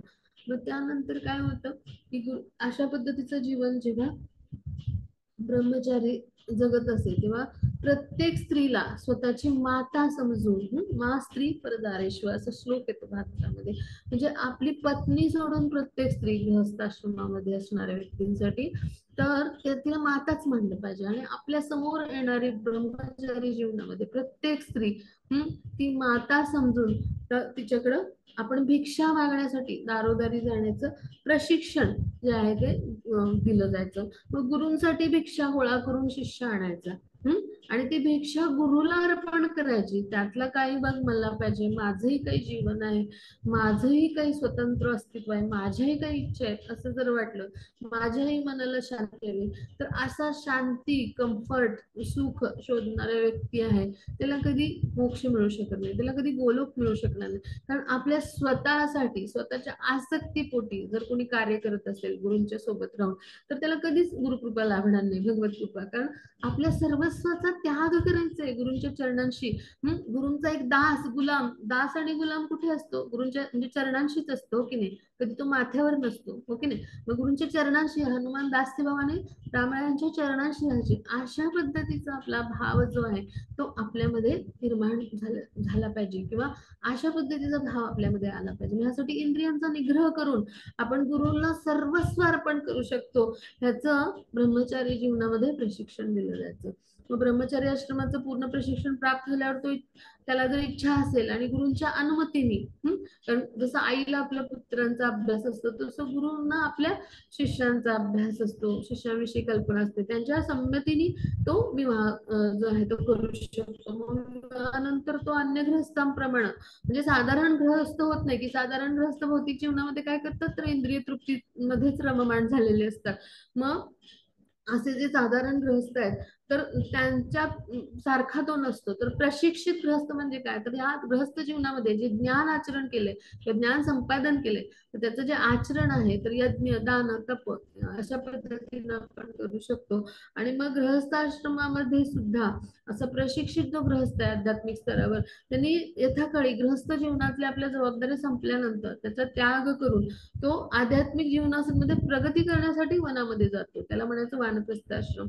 आणि शेवटी संन्यास घेऊ शकतो. म्हणजे प्रल्हाद महाराजांनी हिरण्यकशिपूला असं उपदेश दिला, त्यांनी मांडीवर घेतलं होतं तेव्हा, की मनुष्याने चिंतामुक्त होऊन वनामध्येच गेलं पाहिजे. म्हणजे काय, की हितात्मम पातम ग्रहम अंधकूप, म्हणजे कौटुंबिक जीवनाचा त्याग केला पाहिजे. कारण अशा जीवनामध्ये भौतिक म्हणजे इंद्रिय तृप्तीच्या पलीकडे काय आहे का? आणि हे अंधकर्म आहे, म्हणजे अंधकूप म्हटले, अशा पद्धतीचं एक नरक आहे. तर अशा पद्धतीचं जीवन आहे. आणि असतं म्हणजे आपल्या जबाबदाऱ्या पूर्ण झाल्यानंतर, असं नाही की आपल्या जबाबदाऱ्या आहेत त्या कशाच टाकून, तर ह्याला सुद्धा महत्व आहे. म्हणजे आपल्या जबाबदाऱ्या पूर्ण केल्यानंतर अनियंत्रित इंद्रिय तृप्ती थांबवण्यासाठी आपण काय करू शकतो, तर वानप्रस्थ जीवनामध्ये आपण प्रवेश करू शकतो. म्हणजे काय, की पत्नी, मुलं, बाळ, सेवक, घर, संपत्ती असे सगळे पाश आहेत आपल्याला, आपण बांधलेल्या पाशात बांधलेले आहे सगळ्या, हो की नाही? कौटुंबिक आसक्तीमध्ये, नातेवाईकांपासून सगळ्या गोष्टींमध्ये आपण बांधले गेलेलं. मग ह्या सगळ्या पाशांतून आपण रिकामं व्हायचंय, बंधनातून, आणि स्वतःला फक्त भगवत सेवेमध्ये बांधून घ्यायचंय, स्वतःला फक्त गुरु कार्यामध्ये आपण बांधून घ्यायचंय. मग अशा पद्धतीने जेव्हा आपण कार्य करायला लागतो, तर तेव्हा काय होतं, तर आपल्यावर भगवत कृपा होऊ शकते, गुरुकृपा होऊ शकते. म्हणजे काय, जोपर्यंत आपण भावबंधनातून मुक्त होत नाही, मग तोपर्यंत आपण अशाच इंद्रिय तृप्तीच्या गोष्टी करत राहतो. म्हणजे बालकांच्या जीवनाच्या म्हणजे अगदी प्रारंभीपासूनच ह्यासाठी ब्रह्मचर्य जे आहे, तर त्या व्रताचं प्रशिक्षण ह्यासाठी दिलं जायचं, की आपल्या सर्वस्वाचा त्याग करता आला पाहिजे आपल्याला. आणि अशा प्रशिक्षणामुळे तो भविष्यात कौटुंबिक जीवनामध्ये सुद्धा त्यागाचं जीवन जगू शकतो. म्हणजे कौटुंबिक जीवनातल्या जबाबदाऱ्या, मुलाबाळांची शिक्षण, त्यांना स्वतःच्या पायावर उभं करणं, त्यांचे विवाह करून देणं, आणि त्यानंतर त्यांना स्वयंपूर्ण जीवन पद्धती शिकवणं, आणि त्यानंतर आपण जे आहे तर आपलं जी जबाबदारी आहे ती पूर्ण झाली गृहस्थाश्रमाची, आणि त्यासाठी आपण आता उर्वरित आपलं आयुष्य जे आहे आध्यात्मिक जीवनामध्ये प्रगती करण्यासाठी घालूया. म्हणून वानप्रस्थ आश्रमाचा आपण स्वीकार करू शकतो. म्हणजे भगवत धामामध्ये ज्याला जायची इच्छा आहे, गोलोक वृंदावन प्राप्त करायची इच्छा आहे, त्याने अशा पद्धतीने या आसक्तीपासून स्वतःला म्हणजे मुक्त ठेवलं पाहिजे. मग अशा अशा म्हणजे व्यक्तीलाच काय होतं, तर कृष्णांची प्राप्ती होऊ शकते. म्हणजे काय, की जेव्हा भगवान श्रीकृष्णांची मनुष्य भक्तिमय प्रेममय सेवा करतो, तर तेव्हा काय होतं, त्याला अहिर्तुकी कृपा प्राप्त होते. आणि त्या कृपेमुळे म्हणजे भगवानांची अहिर्तुकी कृपा, म्हणजे असं कुठलेही भौतिक कार्य आपल्याला ही कृपा प्राप्त करून देण्यास म्हणजे जे आहे तर ते उपयुक्त नसतं, तर त्याला भक्तीच करावी लागते. आणि जेव्हा अशी भक्तिमय प्रेममय सेवा करतो, तर त्याचं फलित म्हणून भगवत कृपा जी होते आपल्यावर, तर त्याद्वारे आपल्याला ज्ञान आणि वैराग्य मिळतं, आणि त्याद्वारे आपण भक्ती मार्गावर काय होतो, तर पुढे पुढे अग्रेसर होत राहतो. म्हणजे काय, की वैराग्य किंवा विद्या, हे किंवा म्हणजे ह्या सगळ्या ज्या गोष्टी आहेत कधी मिळतील? ज्यावेळेला आपण इंद्रियावरती नियंत्रण मिळवू. म्हणजे जितेंद्रिय होते अर्जुन जे होते, हो की नाही? किंवा हनुमंतांना आपण काय म्हणतो, जितेंद्रियम बुद्धिमत्ताम वरिष्ठम, म्हणजे अशा पद्धतीने त्यांचं वर्णन आहे श्लोकामध्ये. म्हणजे अशा पद्धतीने सगळ्या आसक्तींवर विजय मिळवणारे असे होते. म्हणजे दास्य भाव म्हणजे भगवानांचे. मग असे अर्जुन होते. म्हणजे ते अध्यात्म, म्हणजे त्यांचा जो देह आहे, भौतिक देहानेच ते स्वर्गामध्ये 15 दिवस राहून आलेले होते, इंद्रदेवाच्या स्वर्गामध्ये. म्हणजे इतका त्यांनी आसक्तीवर स्वतःचा विजय मिळवलेला होता. मग अशा पद्धतीचे आपण जितेंद्रिय भक्त बनण्याचा प्रयत्न केला पाहिजे. म्हणजे अशा पद्धतीचं आचरण होईल तेव्हा आपण आता कशा गोदास आहोत, इंद्रियांचे भक्त आहोत, तर आपल्याला गोस्वामीच्या पदापर्यंत, म्हणजे काय तर ह्या पदापर्यंत जाता येईल. गोस्वामी म्हणजे काय, इंद्रियांचे स्वामी बनता येईल, म्हणजे इंद्रिया आपल्या नियंत्रणात बनतील. मग अशा जेव्हा स्तरावर येऊ आपण, तर त्यावेळेला काय होईल, तर आपल्यावर भगवत कृपा ही होईल. मग हे सगळं प्रल्हाद महाराजांनी सांगितले की म्हणजे अशा पद्धतीचं जीवन जे आहे, तर ते जगण्यासाठी आपल्याला मग काय करायला पाहिजे, की आपली पत्नी पतीवर प्रेम, दया किंवा हे जे आहे एकमेकांना संतुष्ट करण्याचा प्रयत्न, मग हे सगळं जे आहे, तर ह्यामध्ये आपण अडकतो, ह्या पॅशनमध्ये अडकतो. किंवा मुलं फार छान बोबडे बोल बोलतात कर्णमधून, मग ह्या सगळ्या गोष्टीमध्ये पितात, मुलाबाळांच्या मधुर बोलण्यामध्ये अडकतो. मग त्या शब्दांचं स्मरण होतं, मग पुन्हा पुन्हा मुलाबाळांचा संग करावा असं वाटतं. किंवा वयोवृद्ध पालक, पुत्र, कन्या असं आपल्याला प्रिय असतात. पण खरं तर हे सगळं जे आहे, तर हे स्नेहाचं बंधन कोण तोडू शकतो, तर भगवत भक्ती जी आहे, तर ती तोडू शकेल. म्हणजे इंद्रियांचा निग्रह जो आहे, तर तोच काय करेल, ह्या भवपाशातून आपल्या सगळ्याला, किंवा आपल्या सगळ्या पाशातून, या सगळ्या बंधनातून आपल्याला काय करेल, तर पार करू शकेल. आणि ह्यासाठी काय करायला पाहिजे, तर आपण गुरूंच्या चरणी शरण जाऊन त्यांची सेवा करण्यासाठी, म्हणजे काय करायला पाहिजे, आपल्या सर्वस्वाचा त्याग करायचं प्रशिक्षण घेतलेलं असलं पाहिजे. आताच्या आधुनिक शैली म्हणजे हे जीवन आपल्याला कधी जगायला कोणी शिकवलंच नाहीये. आणि म्हणून आपण गुरु शिष्य परंपरेमध्ये येऊन काय होतं, इस्कॉन सारख्या संस्थेमध्ये दीक्षित होतो का, आपली पहिली दीक्षा होते, मग दुसरी दीक्षा होते, म्हणजे ह्याला महत्व आहे. हरिनाम दीक्षा म्हणजे काय, गुरु कार्यासाठी आपण सुद्धा समर्पित करतो. ब्राह्मण दीक्षा म्हणजे त्याला सर्व म्हणजे जे अर्चनिधी आहे किंवा हे सगळे म्हणजे जे मंदिर सेवा आहे, तर त्या संदर्भात त्याला सगळे अधिकार प्राप्त होतात. म्हणजे टप्पे आहेत वेगवेगळे आपल्या जीवनातले. मग हरिनाम दीक्षा सुद्धा पुरेशी आहे आपल्याला भगवत धामाला नेण्यासाठी. असा शास्त्रार्थ, म्हणजे शास्त्रार्थ जो आहे तो असा आहे. मग आता काय होतं, आपलं जीवन कसं आहे, आपण घरामध्ये गृह सजावटीच्या अनेक वस्तूंचा संग्रह करतो. सेवक असतात भरपूर, उपयुक्त पशु पण असतात आपण पाळलेले, कुत्रा, मांजर सगळे. आणि मग ही सुख आपण त्यागत नाही, म्हणजे यातच रममाण झालेलं असतं. मग आता कुटुंबासक्त माणूस आहे, तर त्याचं वर्णन प्रल्हाद महाराजांनी रेशमाचा जो किडा आहे, तर त्याच्याशी केलंय, त्याच्याशी तुलना केली. म्हणजे काय, की रेशमाचा किडा कसा असतो पहा. रेशमाचा जो किडा असतो, तो स्वतःभोवती असा कोश निर्माण करतो आणि त्यात तो बंदिस्त होतो. आणि मग त्यातून तो कधीही बाहेर पडू शकत नाही. अशा पद्धतीचं त्याचं जीवन बनतं.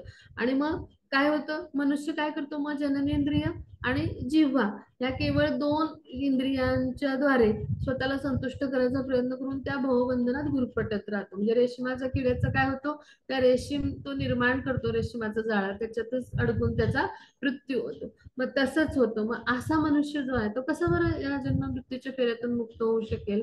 प्रल्हाद महाराज जे आहे, ते अशा सुंदर पद्धतीचं उदाहरण देतात. मग हे किती मार्मिक आहे पहा.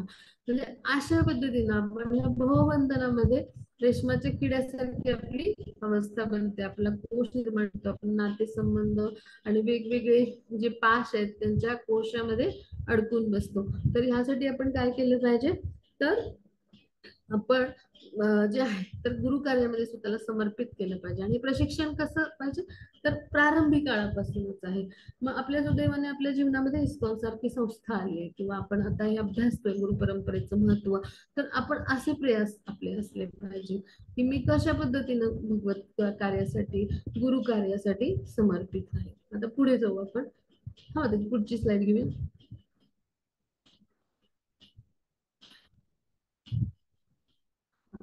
तर हे सगळं जे ज्ञान आहे, तर हे प्रल्हाद महाराज जे आहेत, तर त्यांनी सांगितलं की हे मी सगळं ज्ञान जे आहे ते नारद मुनींकडून घेतलंय, की ज्यांनी मला नेहमी भगवत सेवेमध्ये आणि भगवत सेवेविषयीच्या मार्गदर्शन जे आहे ते दिलं, त्याला भागवत धर्म असं म्हटलं, की जी पूर्णतः आध्यात्मिक म्हणजे जो आहे तर ती जीवन पद्धती आहे किंवा आचरण शैली आहे.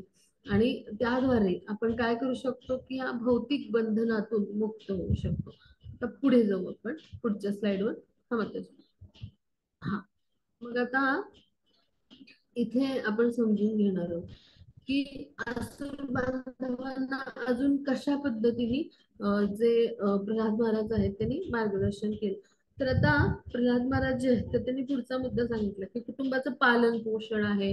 हम्म त्यानंतर आपलं मौल्यवान जीवन जे आहे तर आपण काय करतो, तर कुटुंबाचं पालन पोषण करण्यात व्यर्थ घालवतो. म्हणजे कुटुंबाचा तो माणूस जो असतो ना त्याला हे समजतच नाही, म्हणजे ज्याची कुटुंबाविषयी आपल्या आसक्ती असते, म्हणजे जो आपल्या भावा बहिणींना संतुष्ट करायचा प्रयत्न करतो, समाज कार्यामध्ये गुरफटवून टाकतो, म्हणजे स्वतःला इतकं गुरफटवून टाकतो ह्या सगळ्या गोष्टींमध्ये की तो अंधकूपच बनतो. त्याला गृहस्थाश्रम म्हणजे की मनुष्यानं अंधकूपात मध्ये म्हणजे इतक्या स्वतःला म्हणजे गाडून टाकलेलं असतं की तो बाहेर पडू शकत नसतो. आणि मग त्याला गुरु काय करत असतात, आपले आध्यात्मिक गुरु या अंधकूपातून आध्यात्मिक उपदेश रूपी बळकट दोराने बाहेर ओढून काढत असतात पा. म्हणजे आध्यात्मिक गुरु किंवा भगवान श्रीकृष्णच त्याची मुक्तता करू शकतील. मग असा जो व्यक्ती आहे तो इतका कुटुंब आसक्त असतो की त्याला हेही समजत नाही की मानवी जीवनाच्या ध्येयापासून आपण दूर जातोय. आपण चुकीच्या भौतिक योजनांमध्ये गुरफटून म्हणजे सतत काय बघतोय, आपला पैसा एकही व्यर्थ जाणार नाही ना, आपला म्हणजे धन किती मी कमावलं आणि किती मी कमावलं ह्याच्यातच त्याचा वेळ व्यर्थ जात असतो. मग त्यामुळे तो सदैव त्रिविध तापांनी जो असतो तर तो क्लेश भोगत असतो. मग जोपर्यंत ही आसक्ती म्हणजे व्यापारामध्ये धनाची गणना करेल त्यात तो कुशल असतो. म्हणजे अशा पद्धतीचं सगळं म्हणजे सगळं सदैव म्हणजे कसं की सगळं किती धन कमावलं आणि किती मिळालं भौतिक गणनेनुसार, म्हणजे ह्यातच त्याचं सगळं म्हणजे जीवन व्यर्थ जातं. कुटुंबाच्या पोषणार्थ आपलं सगळं मौल्यवान जीवन आपण व्यर्थ घालवतोय हे सुद्धा त्याला कळत नाही. म्हणजे मानवी जीवनाची मूल्यच त्याला समजत नाही. म्हणजे चाणक्य पंडित काय म्हणतात की कोट्यवधी रुपये देऊनही जीवनातला एक क्षण पण आपल्याला विकत घेता येणार नाही खरं तर. आणि असा मूर्ख मनुष्य आहे की तो भौतिक दृष्टीने आपली इतकी हानी करून टाकतो की आपल्याला मिळालेलं हे मौल्यवान जीवन आपण व्यर्थ घालवतोय हे देखील त्याला कळत नाही. मग अशा पद्धतीचं जे आसक्तीयुक्त जीवन आहे तर ह्यामुळं काय होतं की आपण ह्या त्रिविध तापांमध्ये सतत क्लेश भोगत असतो आणि अशी विषयी जीवन पद्धती आपल्याला थांबवायची पण जाणीव होत नाही. मग अशा पद्धतीचं आपलं जीवन असतं. आणि म्हणून तो आपल्या असुर मित्रांना काय म्हणतो की तुम्ही परमात्मा जो तुमच्या हृदयामध्ये स्थित आहे तर त्याची पूजा करा. तो काय सांगतो, प्रल्हाद महाराज काय सांगतात की माझं असं मत आहे की विद्वानांमध्ये सुद्धा हे माझं आहे ते इतरांचं आहे, म्हणजे माझं तुझं करण्याची वृत्ती असते. खरं तर ही भगवान यांची संपत्ती आहे. ते जे काही आहे आपल्याला मिळालं हे भगवानांच्या कृपेमुळे मिळालं आहे. मग माझं तुझं करून कुत्र्या मांजरासारखे जर मनुष्य भांडत असतील, आपल्याला जे काही मिळालंय त्यात आपण समाधानी असलं पाहिजे, भगवत कृपेमुळे मिळालंय. आणि आपल्यासाठी जे आवश्यक आहे संपत्ती, जमीन जुमला, सोनं नाणं, अर्थ म्हणजे ह्या सगळ्या गोष्टी भगवान यांनी आपल्याला आवश्यक तितक्या दिल्या आहेत. तर त्यात आपण समाधान मानलं पाहिजे. पण दुसऱ्याचं पण मला कसं मिळेल, मग ही जी पशुवृत्ती आहे किंवा कुत्र्या मांजरासारखं म्हणजे आपण इथे भाड्याच्या जागेतच आहोत पृथ्वी तलावर म्हणजे, आणि भाडे करूच आहोत. हे सगळं शरीर सुद्धा आपल्याला इथे मिळालंय हे जे आहे ते ह्याद्वारे आपल्याला असं कर्म करायचं की आपल्याला भगवत धामाची प्राप्ती आहे. म्हणजे एक प्रकारे भाड्याचं शरीर मिळाल्यासारखं आहे आपल्याला जीवात्मा म्हणून. आणि हा पृथ्वी लोक म्हणजे ही भाड्याची जागा आहे. आणि इथे जर येऊन आपण कुत्र्या मांजरासारखे भांडत असू, दोन भाडेकरू भांडतात अशा पद्धतीने, त्याचा काही उपयोग आहे का? बिलकुल नाही. हा कालाप वेळ आहे, आपण वेळ व्यर्थ घालवतो. मग अशा कर्मामध्ये आपण गुंतून राहण्यापेक्षा आपण काय केलं पाहिजे, तर ह्या कौटुंबिक जीवनाच्या म्हणजे ज्या संकल्पना आहेत मर्यादित आणि कुटुंबाचं पालन पोषण करण्यात आणि कुत्र्या मांजरांसारखं भांडण्यात आणि अशा पद्धतीचं म्हणजे ज्ञानहीन कृत्य करण्यात आपण आपलं आयुष्य दवडतो. मग त्यापेक्षा आध्यात्मिक ज्ञान जर आपण प्राप्त केलं तर आपण ह्या आपलं जे अज्ञान आहे हे दूर होईल, हो की नाही? आणि मग ह्यासाठी आपण काय केलं पाहिजे? तर आपण श्रीहरींच्या चरणी गेलं पाहिजे. आपण काय केलं पाहिजे? आपल्या हृदयाचे परमात्मा आहेत तर त्यांची उपासना केली पाहिजे, त्यांच्यावर ध्यान केलं पाहिजे. म्हणजे पहा, धनप्राप्तीसाठी इतरांना जे फसवतात त्यांना आपल्या सरकारी नियमानुसार, राष्ट्र नियमानुसार दंड दिला जातो. मग आधुनिक काळामध्ये किंवा वर्तमान म्हणजे भावी जीवनात, म्हणजे जे संयमी जीवन जगायला म्हणजे मुळीच महत्व देत नाहीत किंवा जे इंद्रियांना नियंत्रण करू शकत नाही, मग ती कितीही ज्ञानी व्यक्ती असतील तरी ते पाप कर्म करण्यापासून थांबत नाहीत किंवा विरक्त होऊ शकत नाही. मग असे जे व्यक्ती असतील तर ते दंडितच होतात. मग पुन्हा पुन्हा पुन्हा पुन्हा जन्म मृत्यूच्या फेऱ्यामध्ये येतच राहतात. तर पुढे जाऊ आपण. हा होता ती पुढची स्लाइड.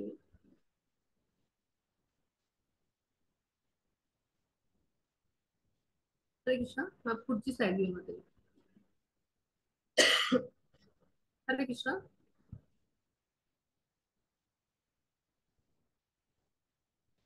ह्याची पुढची स्लाइड घेऊया मध्ये.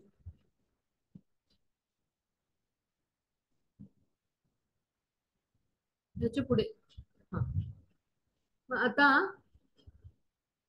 नारद मुनींनी अशा पद्धतीने जे काही मार्गदर्शन जे केलं होतं तर त्याविषयी असुर पुत्रांना मग प्रल्हाद महाराज हे सांगतात की भगवान नारायण हे मूळ परमात्मा अखिल जीवमात्रांचे पिता आहे आणि परिणामी कोणत्याही परिस्थितीत त्यांना प्रसन्न करण्यात, त्यांची उपासना करण्यात काही विघ्न येऊ शकत नाही. अशा पद्धतीचं आपलं आचरण असलं पाहिजे. मग बालक असो आपण वयोवृद्ध असो, तर जीव आणि भगवान यांच्यामधला जो संबंध आहे, म्हणजे जीव आणि भगवान नारायण यांच्यातला जो संबंध आहे हा शाश्वत संबंध आहे. मग ह्या शाश्वत संबंधाला जाणून आपण भगवान यांना प्रसन्न करणं आवश्यक आहे. मग आता हे सगळं जे आहे ते नारद मुनींनी अशा पद्धतीनं प्रल्हाद महाराजांनी जे काही उपदेश केले तर ते नारद मुनींनी जे आहेत तर ते कोणाला सांगितले? तर युधिष्ठिरांना ते सांगितले. मग आता दैत्य मित्रांना काय सांगितलं प्रल्हाद महाराजांनी? की केवळ भक्तिमय सेवेद्वारेच माझं यथार्थ रूप जे आहे तर ते भगवान जे आहेत तर ते काय म्हणतात, मला यथार्थपणे तुम्ही केवळ भक्तिमय सेवेद्वारेच जाणू शकता. म्हणजे भगवद्गीतेमध्ये 18.55 मध्ये असा श्लोक येतो पहा, भक्त्या माम अभिजानाति यावान यश्चामी तत्वतः. म्हणजे केवळ आणि केवळ भक्तिमय सेवेद्वारेच तुम्ही मला यथार्थपणे, म्हणजे म्हणजे कसं, मी जसा आहे तसा मला तुम्ही जाणू शकता. म्हणजे तुम्ही सर्वांनी मला, प्रत्येक मनुष्याला कृष्ण भावनेच्या म्हणजे विज्ञानाचा प्रचार प्रसार करून भक्तिमय सेवेचा मार्ग स्वीकारला पाहिजे. म्हणजे काय की भगवत भक्तीचा प्रचार करणं हाच भगवत सेवेचा सर्वोत्तम मार्ग आहे पहा.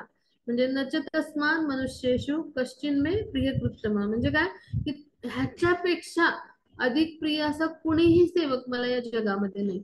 अशा पद्धतीनं भगवान स्वतः सांगतायत भगवद्गीतेमध्ये. म्हणजे जर एखादा मनुष्य भगवान यांच्या सर्वश्रेष्ठत्वाचा, त्यांच्या महात्म्याचा प्रचार करून सर्वत्र कृष्ण भावनेचा प्रचार करण्याचा प्रामाणिक प्रयत्न जरी करत असेल तरी भगवानांना तो अतिशय प्रिय असतो पहा. म्हणजे किती तो अपूर्ण असो, अशिक्षित असो, त्याची भाषा योग्य नसेल, पण हीच खरी भक्तिमय सेवा आहे. आणि तो मित्र शत्रू कुठलाही भेदभाव न करता अशा पद्धतीनं पूर्ण मानवतेची सेवा करू शकतो. म्हणजे चैतन्य महाप्रभूंनी काय म्हटले, यारदेक तारक हा कृष्ण उपदेश. म्हणजे प्रत्येकाने कृष्णांचा उपदेश प्रत्येकापर्यंत पोहोचवायचा आहे. प्रत्येक जण गुरु होऊ शकतो. अशा पद्धतीनं हा जो भगवत साक्षात्काराचा मार्ग आहे हा सर्वात सोपा मार्ग आहे की सर्वांना आपण प्रचार प्रचार सर्वांपर्यंत, सर्व लोकांपर्यंत केला पाहिजे प्रचारकांनी. आणि अशा प्रचारानेच काय होईल तर संपूर्ण जगामध्ये शांती आणि समाधान आणण्याचा तो एकमेव मार्ग आहे. मग असं जेव्हा आपलं कार्य ठरेल तेव्हा कृष्णांना ते आवडेल. म्हणजे आणि ह्याविषयीचा दाखला पण दिलाय कृष्णाने आपल्याला. 18.69 मध्ये ते म्हणतात, म्हणजे की ह्यापेक्षा अधिक असा प्रिय कोणताही सेवक मला या जगामध्ये नाही, की किंवा असा प्रिय होणारही नाही जो भगवान यांच्या महिमेचा सर्वश्रेष्ठत्वाचा प्रचार आणि प्रसार, म्हणजे कृष्ण भावनेचा प्रचार आणि प्रचार करण्याचा प्रामाणिक प्रयत्न करत असेल. मग नारद मुनींनी हे सगळं जे आहे तर हे कथन प्रल्हाद महाराजांनी जे केले आपल्या दैत्य बांधवांना जे उपदेश केले तर ते सगळे जे आहेत ते सांगितले. आणि मग ते जे आहेत ते त्या दैत्य पुत्रांनी सुद्धा खूप गांभीर्याने घेतले. आणि मग त्यांनी काय, म्हणजे त्यांनी काय केलं की त्याचा खूप गांभीर्याने विचार केला प्रल्हाद महाराजांनी जे काही उपदेश केलेत ते. आणि त्यानंतर त्यांनी काय केलं, तर त्यांचे जे शिक्षक होते संत आणि अमरक, म्हणजे काय की जे दैत्यांचे किंवा जे असुरांचे शिक्षक होते, तर त्यांचे जे भौतिक प्रशिक्षण होतं तर ते त्यांनी नाकारलं. म्हणजे काय की दैत्य पुत्रांना सुद्धा भगवत भक्तीचं प्रशिक्षण प्रल्हाद महाराज जे आहे तर त्यांनी अशा पद्धतीने दिलं. हे सगळं नारद मुनींनी कथन केलं. आता पुढे जाऊ आपण. हा माताजी पुढची स्लाइड घेऊया. हा, मग इथे पहा की जे दैत्यपुत्र आहेत तर त्या सर्वांसह ह्या चित्रात पहा की दैत्यपुत्र जे आहेत तर ते काय म्हणाले, तर शुक्राचार्यांचे जे षंड आणि अमर्क होते त्या म्हणजे ह्या पुत्रांकडून, म्हणजे हे जे असुर पुत्रांकडून त्यांना प्रशिक्षण मिळत होतं तर ते सगळं त्यांनी नाकारलं. ते भौतिक स्तरावरचं प्रशिक्षण होतं. आणि त्यांनी काय केलं, तर प्रल्हाद महाराजांनी जो दिलेला उपदेश होता की केवळ भक्तिमय सेवेद्वारेच आपण भगवत ज्ञान प्राप्त करू शकतो, की ज्याला भागवत धर्म म्हणून ओळखलं जातं. आणि हे पूर्णपणे विज्ञान युक्त असं ज्ञान आहे. हे ज्ञान तर्कशास्त्र आणि तत्वज्ञानावर आधारित आहे आणि कसं आहे सगळ्या भौतिक प्रदूषणापासून मुक्त आहे.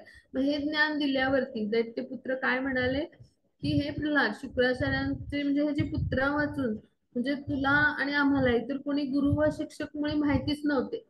पण म्हणजे त्यांनी काय सांगितलं की तू राजप्रसादाच्या आतच राहतोस आणि एखाद्या महात्माचा संग तर घडणं केवळ अशक्य आहे तुला.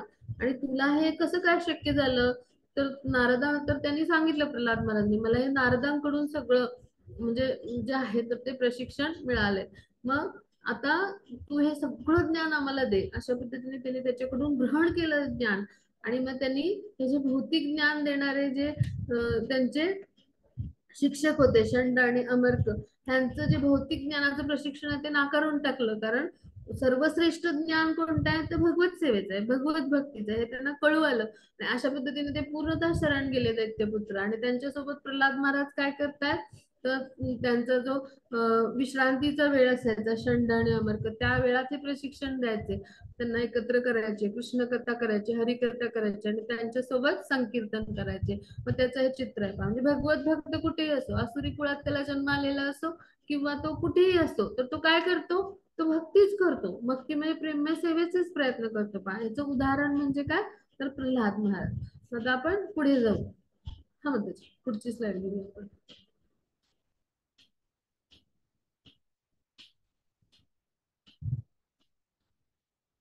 हा त्याची पुढची स्लाइड घेऊ.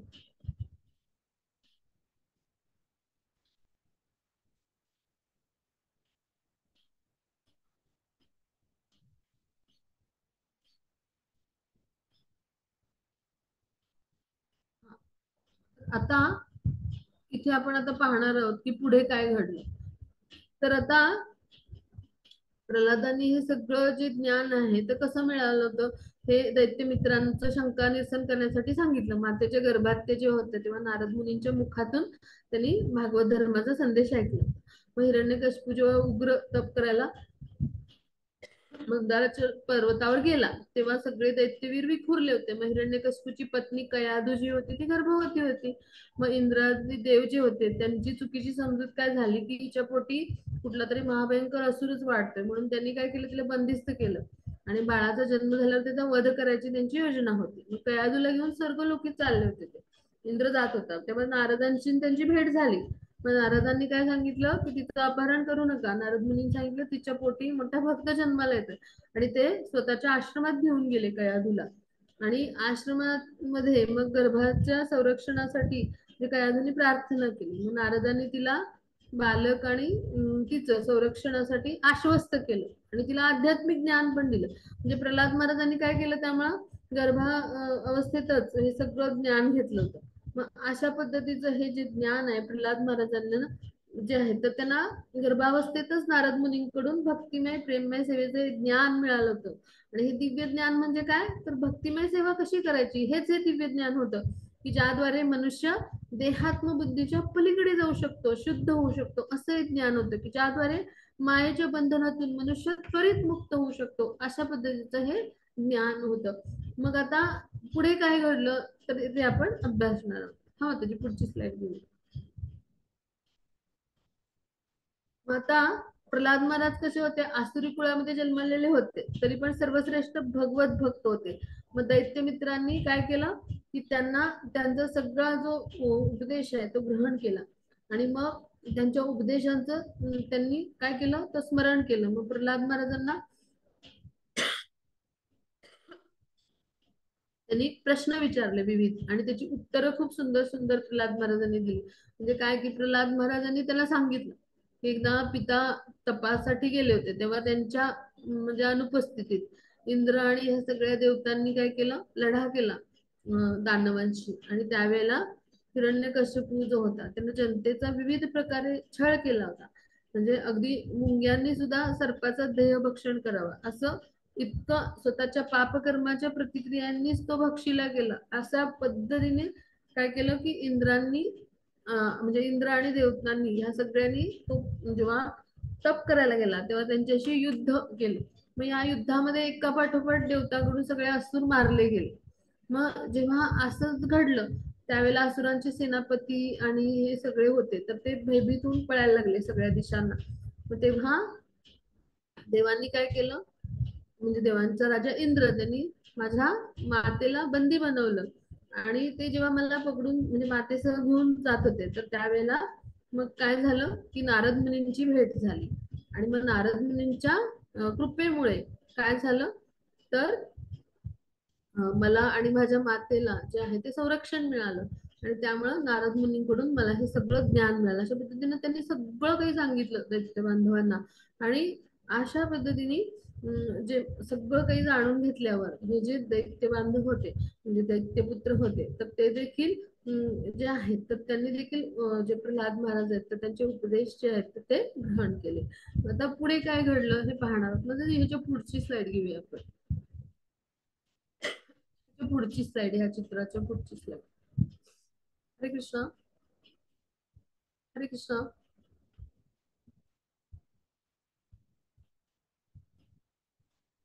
हा, मग आता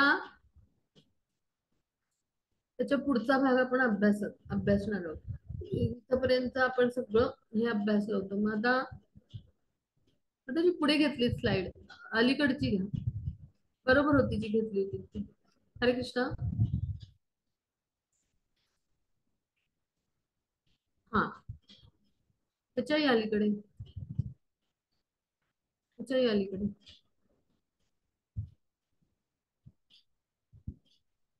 जे चित्र होतं की नाही त्याच्या लगेचच पुढची जी स्लाइड आहे ती. हा, वेन सन द, हा इथे इथेच ठेवा. हा, मग आता पुढे काय घडला प्रसंग हे आपण अभ्यासणार आहोत. मग असा प्रदीर्घ म्हणजे असं काळ उठला आणि हे सगळं प्रल्हाद महाराजांची जी चर्चा आहे आपल्या दैत्य बांधवांशी झाली. आणि त्यानंतर ते उपदेश ग्रहण केले त्यांनी, असं घडलं. मग ह्यानंतर काय झालं तर हे आपण अभ्यासणार आहोत. मग आता इथे काय घडलं तर हिरण्यकश्यपू जे आहे तर त्यांनी काय केलं, म्हणजे आता पुन्हा आपला जो पहारा आहे त्याच्यावरचा प्रल्हादावरचा वाढवायला सांगितला होता.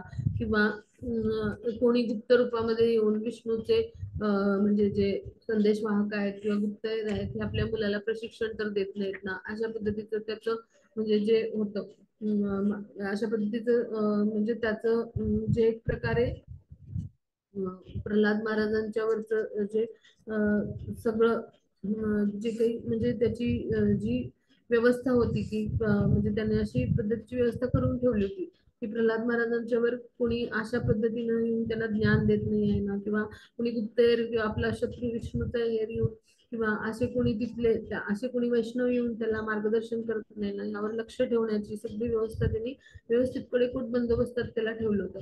मग ही सगळी निर्माण केली होती. ह्यामध्ये कुठे काही कसूर होत नाही ना असं त्याचं सगळं लक्ष म्हणजे तिथे होतच. मग एकदा काय झालं पुन्हा हिरण्यकश्यपू जो आहे तर त्यांनी काय केलं, मग सगळी व्यवस्था व्यवस्थित आहे ना अशा पद्धतीने खात्री करायचा भाग केला. मग आता नारद मुनी काय सांगतायत की जेव्हा दैत्यपुत्र जे आहेत तर त्यांनी या उपदेशांचा स्वीकार केला आणि गांभीर्याने पालन केलं. आणि मग षंड अमर्क या शिक्षकांनी दिलेल्या भौतिक शिक्षणाचा त्याग केला. आणि मग पुढे काय झालं तर शुक्राचार्यांची हे जी पुत्र आहेत शंड आणि अमर्क यांनी जेव्हा हे सगळं पाहिलं की सगळे दैत्य पुत्र जे आहेत ते प्रल्हाद महाराजांच्या सत्संगामुळे कृष्ण भावनेमध्ये प्रगती करतात आणि आपलं शिक्षण त्यांनी नाकारूनच टाकले. हे जेव्हा पाहिलं तेव्हा ते अत्यंत भयभीत झाले आणि ते ताबडतोब दैत्यराज हिरण्यकशिपूकडे, म्हणजे एवढा हिरण्यकशिपू काळजी घेत होता, कडे पहारा ठेवला होता तरी देखील असं घडलं आणि त्यांनी सगळा वृत्तांत सांगून टाकलं. म्हणजे काय की शुद्ध भक्तांचा संघ घेऊन उपदेशांचं पालन करून कुठलाही मनुष्य कृष्ण भावनेमध्ये दृढ होऊ शकतो. याचं उदाहरण म्हणजे दैत्यपुत्र आहेत. मग शंड अमरकांनी ही वस्तुस्थिती ओळखली की हे सगळे विद्यार्थी कृष्ण भावना भावितच झालेत आणि आपण दिलेलं शिक्षण यांनी काही घेतलंच नाहीये, ते झुगारून टाकलंय. आणि म्हटल्यावर त्यांनी काय केलं की ताबडतोब हिरण्यकशिपूला हा सगळा जाऊन वृत्तांत सांगितला. पहा म्हणजे काय की बुद्धिम एकांत संस्थिता, म्हणजे काय की प्रल्हाद महाराजांच्या प्रचाराचा परिणाम काय झाला, सगळे दैत्यपुत्र कृष्ण भावना भावित झाले. पहा म्हणजे काय की शुद्ध भक्त असेल तर त्याचा संघ, म्हणजे असुर पुत्र असो नाहीतर कुठल्याही प्रकारचा पुत्र, कुठल्याही कुळातला पुत्र असो, त्यांना कृष्ण भावना भावित करू शकतो. पहा मग आता हिरण्यकशिपूनं ही सगळी परिस्थिती समजून घेतली आणि अत्यंत क्रोधित झाला तो. आणि क्रोधामुळं तो इतका, म्हणजे त्याचा आवेश होता क्रोधाचा की त्याचं अंग असं क्रोधामुळं म्हणजे कापत होतं आणि प्रल्हाद महाराजांचा त्यांना वध करायचा आता निर्णय केला. इतका क्रूर होता स्वभाव तो की आपला अपमान झालेला पाहून त्यानं काय केलं तर एखाद्या सर्पाला जर आपण पायाने तुडवलं तर तो कसा फुत्कार टाकतो असा तो इतका क्रोधित झाला. आणि त्यांनी प्रल्हाद महाराज जे आहे तर त्यांना, म्हणजे त्यांचं वय किंवा त्यांचं सद्वर्तन ह्याचा विचार काही न करता त्यांना दंडित करायचं ठरवलं. म्हणजे हिरण्यकशिपूनी काय ठरवलं की आता याचा वधच करून टाकायचा. म्हणजे इतकं सामर्थ्य त्याच्यामध्ये होतं, म्हणजे की म्हणजे त्या सामर्थ्यापोटी, म्हणजे हिरण्यकशिपू मध्ये इतकं सामर्थ्य होतं, त्यांना म्हणजे तपाद्वारे सामर्थ्य किंवा बळ प्राप्त केलं होतं की स्वर्ग लोकातले सगळे ग्रह पादाक्रांत केले होते. म्हणजे असा जो व्यक्ती आहे तर तो काय करतो तर एखादा मनुष्य म्हणजे अतिशय प्रगत झाला तर तो भक्ताशी उद्धट वर्तन करतो, मग त्याला प्रकृतीच्या नियम जे आहेत तर त्याद्वारे भौतिक प्रकृती दंडित करते. म्हणजे अशा वर्तनामुळे काय होतं, त्याचं आयुष्य तर क्षीण होतं पण ज्येष्ठांकडून मिळालेले आशीर्वाद पण तो गमावतो. पहा म्हणून वैष्णवांशी जर दुर्वर्तन केलं तर त्याची सगळी तपश्चर्या फोल जाते. पहा म्हणजे ह्याच उदाहरण म्हणजे हिरण्यकशिपू आहे. मग आता हिरण्यकशिपू काय म्हणाला ते आपण पुढच्या स्लाइड मध्ये समजून घेणार. मग त्याची पुढची स्लाइड, त्याच्या पुढची आहे. हरे हा, हा इथेच असू. आता हिरण्यकशिपू म्हणाला त्याला काय की आशा कुळात दुहीक निर्माण करणारा माझ्या, असं इतकं असुर कुळ चांगलं आहे आणि आशा कुळामध्ये दुहीक निर्माण करणारा तू नराधम आहेस, अशा पद्धतीने प्रल्हाद महाराजांना त्यांनी उद्गार काढले. आणि काय म्हणाला की अधिकार गाजवण्याचा किंवा माझ्या सत्तेचा तू अपमान केलायस, तुझ्यासारखा मूर्ख दुराग्रही व्यक्ती मी पाहिला नाही. आता मी काय करतो, तुला यमसदनीस पाठवतो, तुला आता मी काय करतो मारूनच टाकतो, अशा पद्धतीने प्रल्हादाविषयी त्यांनी उद्गार काढले. पहा मग आता इथे आपण समजून घेऊया की प्रल्हाद महाराजांसारख्या वैष्णवाला असभ्य आणि उद्धट संबोधून काय केलं हिरण्यकशिपूंनी, वैष्णव निंदा केली. श्रील विश्वनाथ ठाकूरांनी काय सांगितलंय की जो म्हणजे सरस्वतीच्या कृपेने अशा पद्धतीने जो म्हणजे ज्याच्यावर सरस्वतीची कृपा आहे, विद्यादेवीची कृपा आहे आणि त्या व्यक्तीविषयी अशा पद्धतीचे जर कोणी उद्गार काढले असतील तर त्यामुळे काय होईल की दुःखालय आपल्यासाठी ओढवून घेण्यासारखंच आहे. म्हणजे भगवंतांच्या कृपेने प्रल्हाद महाराजांना हे सगळं मिळालेलं होतं. आणि मग अशा व्यक्तीला, म्हणजे अशा वैष्णवाला असभ्य आणि उद्धट असं जर कुणी म्हणजे अशा पद्धतीनं कुणी जर ठरवलं तर मग तो काय तर तो फार मोठा वैष्णव अपराध आहे. आणि त्या वैष्णव अपराधाचं फलित जे आहे तर ते पुढे मिळालंच त्याला हिरण्यकशिपूला. म्हणजे काय की असा इतका म्हणजे त्याला शब्द असा वापरलाय, म्हणजे मंद, म्हणजे वाईट किंवा मंद गतीने, म्हणजे असा शब्द एक वापरलाय या श्लोकामध्ये इथल्या पुस्तकामध्ये. तर आध्यात्मिक प्रगती मंद गतीने म्हणजे काय तर म्हणजे अशा वाईट पद्धतीनं आचरण करणारा, असा किंवा मंद पद्धतीने म्हणजे जो आहे तो आध्यात्मिक प्रगती करणारा. म्हणजेच काय त्याच्यामध्ये रजो तमो गुण जास्त आहे, मायेच्या बंधनामध्ये गुरफटला गेले. मग अशा पद्धतीचा जो व्यक्ती आहे, तर तर अशा पद्धतीचा व्यक्ती म्हणजे दुर्वर्तनी असं त्यांनी हिरण्यकशिपूनी त्याला संबोधलं होतं प्रल्हाद महाराजांना. म्हणजे कुल भेद कराधम असं म्हटलंय. म्हणजे काय, की आपल्या कार्याद्वारे प्रल्हाद महाराजांनी मोठमोठी कुळ स्थापन केलेल्या श्रेष्ठ व्यक्तींना पण खरं तर मागं टाकलं होतं. म्हणजे इतक्या म्हणजे उच्च स्तरावरचं त्यांचं कार्य होतं. म्हणजे भक्तियोगी आहेत ते खऱ्या अर्थाने प्रल्हाद महाराज. आणि जो हिरण्यकशिपू आहे, तर तो मात्र काय म्हणतो की म्हणजे तुझ्यासारखा मूर्ख आणि उद्धट मुलगा नाही, अशा पद्धतीचे त्याचे जे आहेत ते उद्गार आहेत. आणि म्हणून असा जो म्हणजे असुर आहे, तर त्याला निश्चितच काय होतं, भगवान दंडित करत असतात. मग आता पुढे काय घडलं तर ते आपण समजून घेणार. म्हणजे तो काय म्हणतो की असा असा जो मुलगा आहे आपला, त्याला हिरण्यकश्यप काय म्हणतो, अरे प्रल्हाद, अरे मूर्खा, मी क्रोधित होतो तेव्हा लोकपालाचं तिन्ही लोक थरथर कापायला लागतात आणि कुणाच्या बळावर तू इतका उद्धट होतोयस आणि निर्भयपणे माझ्या सगळ्या सत्तेचं तू उल्लंघन करतोयस. अशा पद्धतीचं त्यानं क्रोधाने प्रल्हाद महाराजांना विचारलं. आता प्रल्हाद महाराज काय म्हणतात ते आपण पाहणार आहोत. हा, त्याची पुढची स्लाइड घेऊ आपण. हा, मग आता प्रल्हाद महाराज काय उत्तर देतात. प्रल्हाद महाराज अत्यंत शांत भावामध्ये ते उत्तर काय देतात की हे राजाधिराज, तुम्ही माझ्या बळाचं जे काही उगमस्थान विचारतात तेच तुमच्या बळाचं उगमस्थान आहे. म्हणजे मला जे काही बळ कोणामुळे मिळते ते म्हणजे मिळालंय, त्याच व्यक्तीमुळे तुम्हाला बळ मिळालंय. म्हणजेच काय, तर आपल्या दोघांच्या किंवा सर्व प्रकारच्या बळांचं उगमस्थान एकच आहे. तो उगम म्हणजे भगवान श्रीकृष्ण. तुमच्या आणि माझ्याच नव्हे, अस्तित्वातल्या प्रत्येक बळाचं उगम स्थान म्हणजे कोण आहेत, भगवान श्रीकृष्ण आहेत. त्यांच्या विना कुणीही सामर्थ्य प्राप्त करू शकत नाही. ब्रह्मदेवांसह प्रत्येक चर अचर श्रेष्ठ कनिष्ठ प्राणी सगळे सगळे भगवान यांच्या नियंत्रणाखाली असतात. मग अशा पद्धतीचे जे उद्गार आहेत ते प्रल्हाद महाराजांनी तिथे केले. मग त्यावेळेला काय झालं, तर प्रल्हाद महाराज काय म्हणाले की परम नियंत्रक जे आहेत म्हणजे जे भगवान आहेत, तर तेच काळस्वरूपी म्हणजे भगवान स्वतःच असतात काळाच्या रूपामध्ये. आणि असे जे भगवान आहेत त्यांच्या इंद्रियांचे मनाचे शरीराचे सामर्थ्य म्हणजे जे आहे ते इंद्रियांचे प्राण आहेत, त्यांचा प्रभाव असीम आहे. आणि असे सगळ्या जीवांमध्ये सर्वोत्तम त्रिगुणांचे स्वामी म्हणजे भगवान आहेत.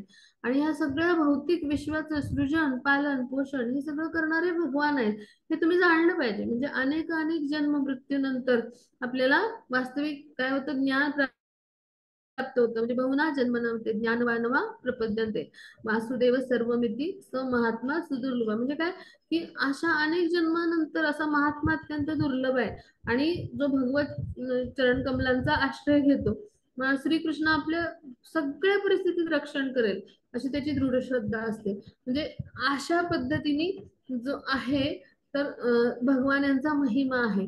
आणि हे सगळं जे आहे तर ते प्रल्हाद महाराज जे आहेत, तर ते हिरण्यकशिपूला सांगतात.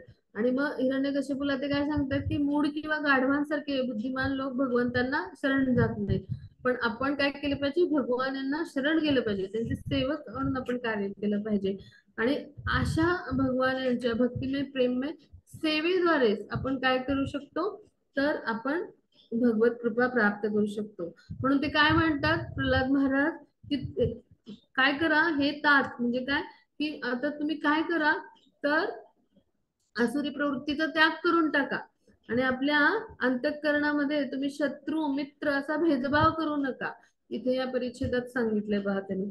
आपल्या अंतःकरणामध्ये असा कुठलाही भेदभाव करू नका. आपल्या मनाने प्रत्येकाकडे समदृष्टीने पहा. अनियंत्रित किंवा कुमार्गी असे जे म्हणजे असं जे मन आहे, तर आपल्या या जगात म्हणजे त्या मनाशिवाय कुणी शत्रू नसतो. म्हणून जेव्हा आपण प्रत्येकाकडे समभावाने पाहतो, प्रत्येकाकडे समभावाने पाहतो म्हणजे काय, प्रत्येकाच्या हृदयात परमात्मा आहे, प्रत्येकामध्ये भगवान उपस्थित आहेत ह्या भावनेमध्ये पाहतो. प्रत्येकाला आत्मस्तरावर आपण पाहतो, तो शरीर नसून आत्मा या भावाने पाहतो. आणि तो प्रत्येक जण भगवंतांचा अंश आहे. आणि प्रत्येकाच्या हृदयामध्ये भगवान परमात्मा स्वरूपात उपस्थित आहेत. ह्या समभावाने जेव्हा पाहतो, तेव्हा भगवंतांचे परिपूर्ण पूजन करण्याच्या तो स्तरावर उन्नत होतो. म्हणजे असा जो असतो तो भगवानांची परिपूर्ण पूजा किंवा परिपूर्ण भक्ती आपण म्हणू, किंवा भक्तिमय प्रेममय सेवा करण्याच्या स्तरावर उन्नत होऊ शकतो. आणि जोपर्यंत आपलं मन भगवान यांच्या चरण कमलावर केंद्रित नाही करू शकत, तोपर्यंत तो मनावर नियंत्रण नाही ठेवू शकत. म्हणजे अर्जुन म्हणतो 6.34 मध्ये की चंचलम ही मन कृष्ण प्रमाती बलवदृढ. म्हणजे पण ह्यासाठी काय केलं पाहिजे आपण, तर भगवत सेवा किंवा भक्तिमय सेवेच्या राज्यात जर आपल्याला प्रवेश करायचा असेल, तर शत्रू मित्र असं कुठलाही भेदभाव मनात नाही बाळगता आपण बाळगला पाहिजे. तर आपण सगळ्यांकडे समभावानं पाहिलं पाहिजे. प्रत्येक जण भगवान यांचा अंश आहे, प्रत्येकच्या हृदयामध्ये परमात्मा आहे असं जेव्हा प्रत्येक जण पाहायला लागतो, तेव्हा तो भगवत सेवेच्या स्तरावरती किंवा भगवत पूजन करण्याच्या स्तरावरती उन्नत होतो, म्हणजे भगवत भक्त बनतो तो, असं मार्गदर्शन प्रल्हाद महाराज करतात. आता पुढे जाऊ आपण. हा त्याची पुढची स्लाइड घेऊया. हा,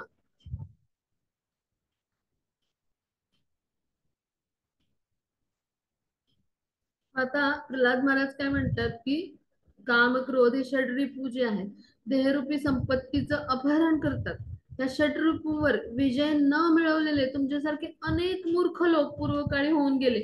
असे मूर्ख लोकांनी काय केलं, अहंकारामुळे विचार केला की मी 10 दिशांमधील शत्रूंना पराभूत केलंय.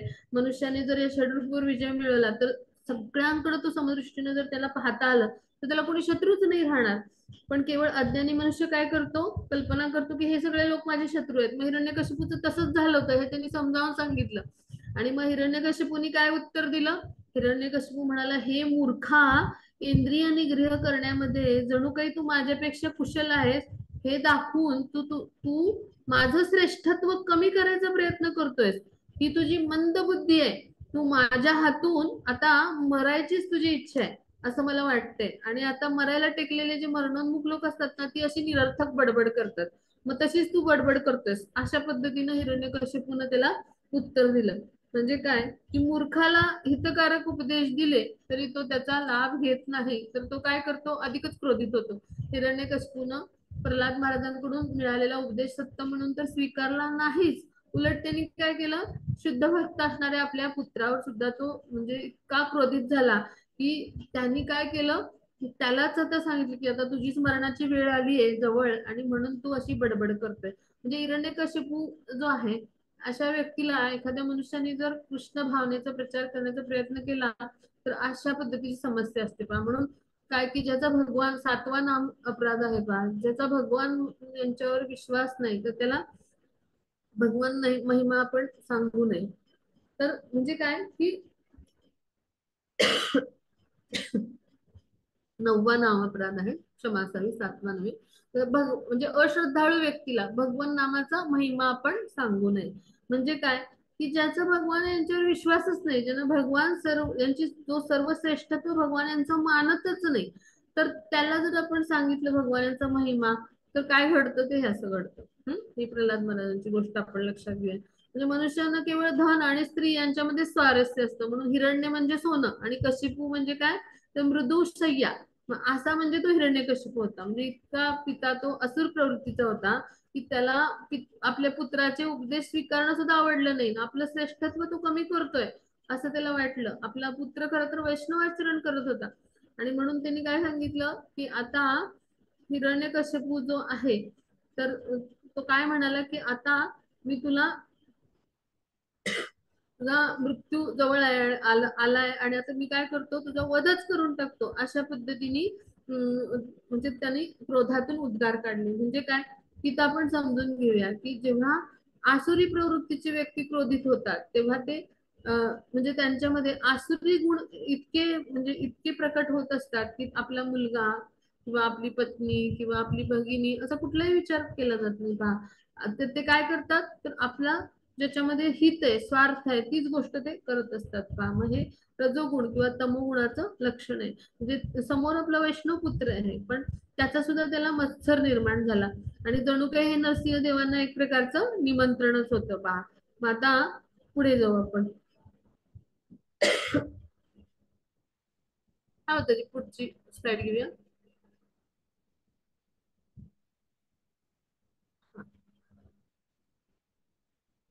आता हिरण्यकशिपू काय म्हणाला की अरे दुर्भागी प्रल्हादा, तू माझ्यापेक्षा श्रेष्ठ, अखिल अस्तित्वामध्ये सर्वोत्तम, प्रत्येकाचा नियंत्रक आणि सर्वव्यापी अशा परमपुरुषाचं सारखं सारखं वर्णन करत आलाय. पण तो आहे तरी कुठं, आणि तो जर सर्वत्र आहे, स्थित असेल मग तो माझ्या समोरील स्तंभामध्ये उपस्थित आहे का, म्हणजे आहे का या समोरच्या स्तंभामध्ये, सांग बघू. जसा तो क्रोधाने जोर जोरात त्या आवेशात म्हणाला, मग या स्तंभामध्ये पण तो असला पाहिजे, दाखव बघू मला तो. अशा पद्धतीने त्यांनी उद्गार काढले. आणि अशा पद्धतीचे निरर्थक तुझं सगळं असे सगळं बोलणं चाललंय. तर आता मला पाहायचंय की तो तुझ्या म्हणजे तो येतोय का तुझ्या संरक्षणासाठी. म्हणजे तू इतकी निरर्थक बडबड करत आलाय, तेव्हा मला आता तुझा शिरच्छेदच करायचा आहे. तर तुझा जो आराध्य हरी आहे तो तुझं रक्षण करायला आता येतोय का, तेच मी पाहतो, असं तो म्हणाल हिरण्यकशिपू. म्हणजे पहा, भक्तांचा म्हणजे भगवान म्हणजे केवळ कल्पनाच आहे असं असुरांना नेहमी वाटत असतं. म्हणजे ही कल्पनाच आहे फक्त आपल्या मुलाची, असं काही भगवान वगैरे काही नाहीये, असं हिरण्यकशिपूचा म्हणजे समज होता. पण माझे भगवान जिथे तिथे जळी स्थळी काष्टी पाषाणी सर्वत्र उपस्थित आहेत, हे प्रल्हाद महाराजांचं निश्चित विधान होतं. हे ऐकून सुद्धा हिरण्यकशिपूचा विश्वास नाही बसला. म्हणजे हिरण्यकशिपू सारखा घोर राक्षस आणि तो असुरी आहे, आणि त्यामुळं त्याला काय वाटतं की भगवान यांचं अस्तित्वच नाही आहे आणि प्रल्हादाचं कोणीही रक्षण करू शकणार नाही. आणि म्हणून आपल्या पुत्राचा वध आता कसा करता येईल अशा पद्धतीने त्यांनी सरळ सरळ भगवान जे आहेत की जे भक्तांचं रक्षण करतात त्या संकल्पनेलाच आव्हान दिलं होतं पहा. आणि मग तो रागारागाने काय म्हणाला की म्हणजे असा जो अतिपैलवान हिरण्यकशिपू होता, क्रोधाच्या आवेशात त्यांनी आपल्या पुत्राची, महाभागवत जो प्रल्हाद आहे त्याची कठोर शब्दात निंदा केली. वारंवार पीडा देत हिरण्यकशिपूने आपली तलवार हातात घेतली आणि सिंहासनावरून तो खाली उतरला. आणि मग त्यांनी काय केलं, त्यांनी तीव्र क्रोधावेशात समोरील स्तंभावर मोठ्या वेगाने एक मुष्टी प्रहार केला. समोर जो स्तंभ होता तिथे मोठ्या म्हणजे वेगाने जाऊन अशी जोरदार मुष्टी प्रहार केला. तर त्यावेळेला काय झालं, त्या स्तंभामधून जो आहे तो अति भयंकर ध्वनी उत्पन्न झाला. आता पुढच्या स्लाइड मध्ये पाहूया आपण. हा म्हणता की पुढची स्लाइड घेऊया. हरे कृष्णा. आता त्या स्तंभामधून इतका भयंकर ध्वनी उत्पन्न झाला की त्या ध्वनीमुळं जणू काही ब्रह्मांडाचं आवरणच फुटतं की काय असं सर्वांना वाटलं. आणि युधिष्ठिर महाराजांना सांगतायत नारद मुनी की हा ध्वनी ब्रह्मादी देवांच्या निवासस्थानापर्यंत म्हणजे ब्रह्मलोकापर्यंत जाऊन पोहोचला आणि सर्व देवांना हा ध्वनी ऐकू गेला. आणि सगळ्यांना वाटलं आता आपली सगळी निवासस्थानं नष्ट झाली, आपली घरं नष्ट झाली. एवढी मोठी बीज गर्जना म्हणजे त्यांना ऐकायला आली. आणि ब्रह्मदेवांसह सगळे देव हिरण्यकशिपू समोरील स्तंभामधून उत्पन्न झालेले ते अति भयंकर ध्वनी तो ऐकत होते आणि त्यांना अत्यंत भय वाटत होतं. आणि मग आपलं असाधारण सामर्थ्य असं जे आहे तर ते प्रदर्शित करायची इच्छा, तसंच पुत्रवध करू जो इच्छित होता हिरण्यकशिपू, त्यानं कधीही पाहिलेलं नाही किंवा कोणीही न ऐकलेला असा अद्भुत अति भयंकर तो ध्वनी होता. आणि त्या ध्वनीमुळे काय झालं, सगळे असुर बांधव भयभीत झाले. असुरांपैकी कोणालाच कळत नव्हतं की हा कुठून ध्वनी येतोय. आकाशातला ध्वनी म्हणजे कोण आहेत, भगवान स्वतः आहेत पहा. 7व्या अध्यायात सांगतात पहा भगवान. बाण्याची चव, सूर्यचंद्राचा प्रकाश, वेदामधला ओंकार, आकाशातला ध्वनी, मनुष्यामधलं पौरुषत्व म्हणजे कोण आहेत, भगवान स्वतः आहेत पहा. मग हिरण्यकशिपू आणि त्याच्या सगळ्या त्या असुर बांधवांनी ही सगळा ध्वनी ऐकला आणि सगळे भयभीत झाले होते बरं का. आणि मग आता भगवान श्री हरींनी काय केलं, तर आपले जे सेवक आहेत, आपले जे भक्त आहेत प्रल्हाद महाराज यांचं वचन सत्य ठरवण्याकरता काय केलं होतं, तर राज्यसभेच्या स्तंभामध्ये आपण उपस्थित आहोत हे दाखवण्यासाठी पूर्वी कधीही प्रकट न केलेलं अति अद्भुत असं रूप प्रकट केलं. ते रूप पूर्णपणे सिंहाचंही नव्हतं आणि मनुष्याचंही नव्हतं. याप्रमाणे भगवान सभेमध्ये आपलं असं असामान्य रूप धारण करून अवतरित झाले. त्यांना कशिपूने विचारलं प्रल्हाद महाराजांना, कुठे आहे तुझा भगवान, तो या खांबामध्ये आहे का. म्हटल्यावर प्रल्हाद महाराज निर्भयपणे म्हणाले, हो माझे श्रीहरी सर्वत्र उपस्थित आहेत. आणि मग प्रल्हाद महाराजांचं हे विधान परिपूर्ण होतं, सत्य होतं. आणि हे हिरण्यकशिपूला दाखवून देण्यासाठी ते सभेतल्या स्तंभामधून प्रकट झाले. भगवान कसे प्रकट झाले, अर्धसिंह अर्धनर अशा मिश्र रूपामध्ये अवतरित झाले. अतिविशाल रूप म्हणजे जे आहे तर ते असं होतं. म्हणजे रूप मनुष्याचे आहे की सिंहाचं आहे, नेमकं काय आहे हिरण्यकशिपूला काही समजलंच नाही. आणि प्रल्हाद महाराजांचं विधान सत्य करण्यासाठी भगवान स्वतः श्रीहरी म्हणून ह्या स्तंभातून प्रकट झाले पहा. आणि ते काय म्हणाले, प्रल्हादला काय म्हणाले, प्रल्हाद चिंता करू नकोस, मी इथे उपस्थित आहे, भगवान यांनी सांगितलं. आणि नरसिंह रूप जे आहे ते धारण करून ब्रह्मदेवांचं वचनही त्यांनी सत्य ठरवलं. कारण ब्रह्मदेवाने हिरण्यकशिपूला वर काय दिला होता, तुझा मनुष्याकडून अथवा पशुकडून मरण येणार नाही. मग असा वर दिला असल्यामुळं भगवंतांच्या त्या रूपात पूर्ण मनुष्य पण नाही आणि पूर्ण सिंह पण म्हणता येणार नाही, अशा पद्धतीचं त्यांनी नरसिंह भगवान यांचं रूप घेतलं होतं. मग आता पुढे जाऊ आपण. काय म्हणतात पुढची स्लाइड. हा, इथे चित्रात पहा, नरसिंह भगवान हे प्रकट झाले पहा या स्तंभामधून. मग कसं आहे की अर्धा मनुष्य अर्धा सिंह, म्हणजे पशुकडून पण नाही आणि मनुष्याकडून पण नाही, म्हणून मनुष्य आणि पशु ह्यांचं एकत्रित स्वरूप म्हणजे नरसिंह भगवान आहे. आता हिरण्यकश्यपूनी त्या अतिभयंकर ध्वनीचं उगमस्थान शोधण्यासाठी जेव्हा सगळीकडे पाहिलं, तेव्हा त्याला हे मनुष्याचं आणि सिंहाचं मिश्र असं अद्भुत रूप त्या स्तंभातून प्रकट होताना दिसलं पहा, ते चित्रात पहा सर्वांनी. आणि मग हा मृगही नाही आणि मनुष्यही नाही, हा कोण विचित्र प्राणी आहे असं त्याच्या मनामध्ये प्रश्न निर्माण झाला. मग आता पुढे जाऊ आपण. हा, मग त्याची पुढची स्लाइड घेऊ आपण. हरे कृष्ण. हा, आता हिरण्यकश्यपू जो आहे आपल्या समोर उपस्थित झालेल्या त्या नरसिंहदेवाचं रूप नेमकं कसं आहे पाहत होता बरं का. मग भगवान यांचं हे रूप अत्यंत भयंकर होतं, अगदी तप्त सूर्य सुवर्ण समान असे नेत्र होते, क्रोधित म्हणजे असे एकदम पहा कसे नेत्र आहेत त्यांचे. आणि मानेवरचे आया जे होते त्याचे केस ते म्हणजे तेजाने तळपत होते. आणि उग्र मुख अधिक विशाल होतं आणि दात कसे प्राणघातक आहेत, म्हणजे जर दातांनी कोणाला चावलं तर त्याचे प्राणच जातील असे. आणि कसे सुरीच्या धारेसारखे होते. जिव्हा कशी होती, तळपत्या तलवारीसारखी जिव्हा होती पहा त्यांची. त्यांचे कान कसे होते, ताठ आणि शंकूप्रमाणे असे उभारलेले होते पहा कान. आणि त्यांचे आ वासून उघडे झालेले जे मुख आहे आणि त्यांच्या नासिका जे आहेत ते पर्वताच्या विशाल गृहाप्रमाणे, पर्वताच्या विशाल गुहा असतात ना, एखाद्या पर्वतावर मोठे मोठे विशाल गुहा असतात तसे दिसत होते त्यांचे ज्या नासिका होत्या. म्हणजे इतकं अक्राळ विक्राळ त्यांचं रूप होतं, जबडे असे अक्राळ विक्राळ होते. आणि संपूर्ण शरीर कसं होतं, आकाशात स्पर्श करतं एवढं मोठं रूप होतं त्यांचं, महाकाय असं. त्यांची मान आखूड आणि स्थूल होते आणि वक्षस्थल कसे होते ते विशाल आहेत पहा चित्रामध्ये. आणि कटी प्रदेश असा कृश होता. आणि शरीरावरील केस कसे होते, असे एकदम पांढरे शुभ्र चंद्राचे जे किरण असतात त्यासारखे. आणि सैन्याच्या असंख्य रांगाप्रमाणे त्यांचे असंख्य हात सगळ्या दिशांना पसरलेले होते पहा. आणि शंख चक्र आणि पद्म असे शस्त्र धारण त्यांनी केलेली होती. आणि असुरांचा आणि नास्तिकांचा ते विनाश करणारं रूप होतं.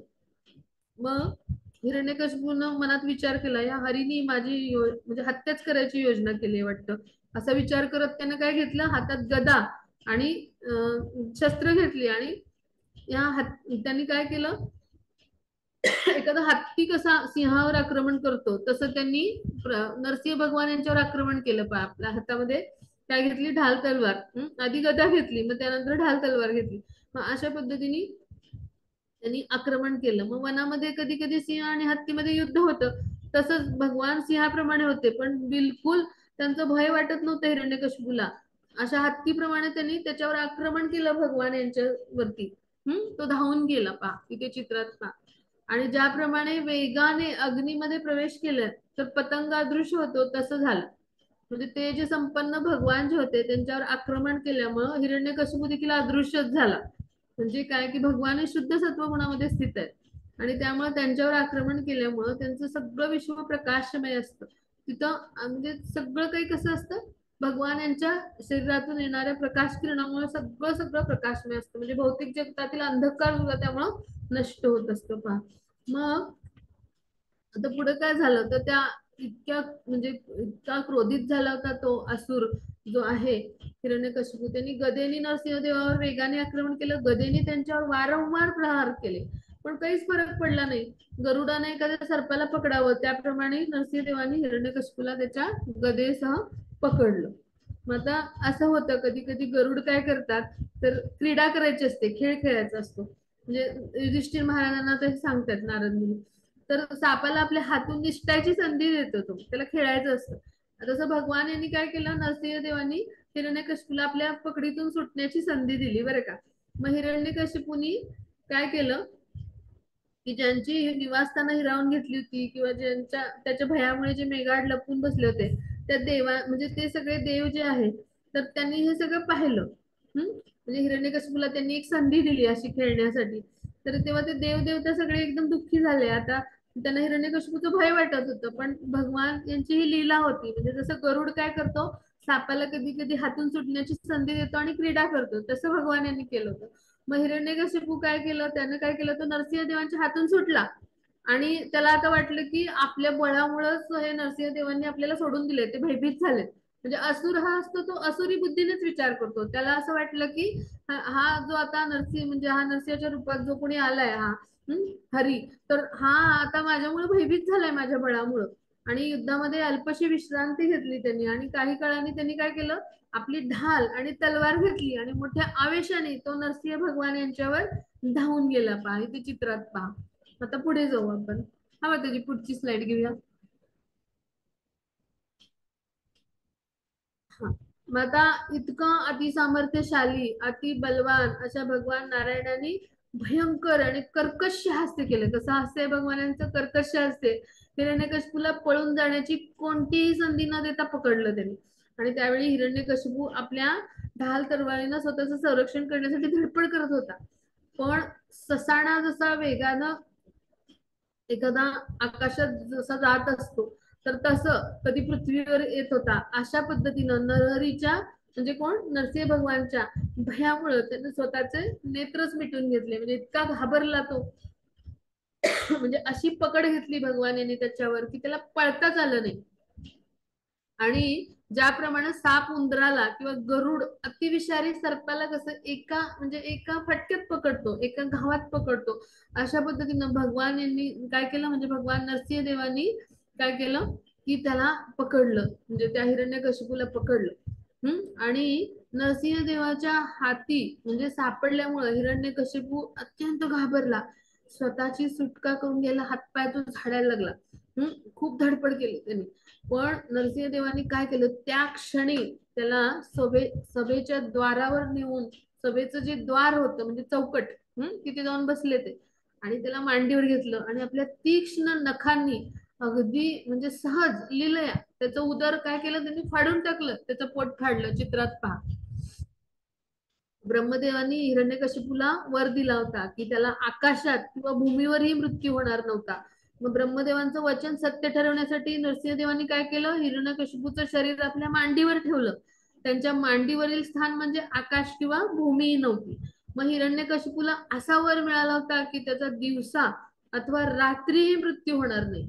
म्हणून ब्रह्मदेवांचा हा वर सत्य ठरवायला भगवान यांनी काय केलं, तर हिरण्यकशिपूचा संध्या समयी वध केला. संध्या समय म्हणजे दिवसाचा शेवट आणि रात्रीची सुरुवात यांचा म्हणजे हा जो असतो हा वेळ, त्याला म्हणायचं संध्या. मग हा समय म्हणजे दिवस पण नाही आणि रात्री पण नाही. मग हिरण्यकशिपूने ब्रह्मदेवांकडून प्राप्त केलेलं आणखी एक वर काय होतं की त्याचं कोणत्याही शस्त्राने किंवा जिवंत अथवा मृत व्यक्तीकडून मृत्यू होणार नाही. मग ब्रह्मदेवाचं हे शब्द खरे करण्यासाठी, हे दाखवण्यासाठी भगवान नरसिंहदेवांनी काय केलं, आपल्या नखांच्या अस्त्रांनी हिरण्यकशिपूचं शरीर जे आहे ते फाडून टाकले. आणि नख म्हणजे काही शस्त्रही नव्हती आणि जिवंत अथवा ती मृतही नव्हती. म्हणजे खरी तर नखांना जिवंत पण म्हणता येत नाही आणि मृत पण म्हणता येत नाही.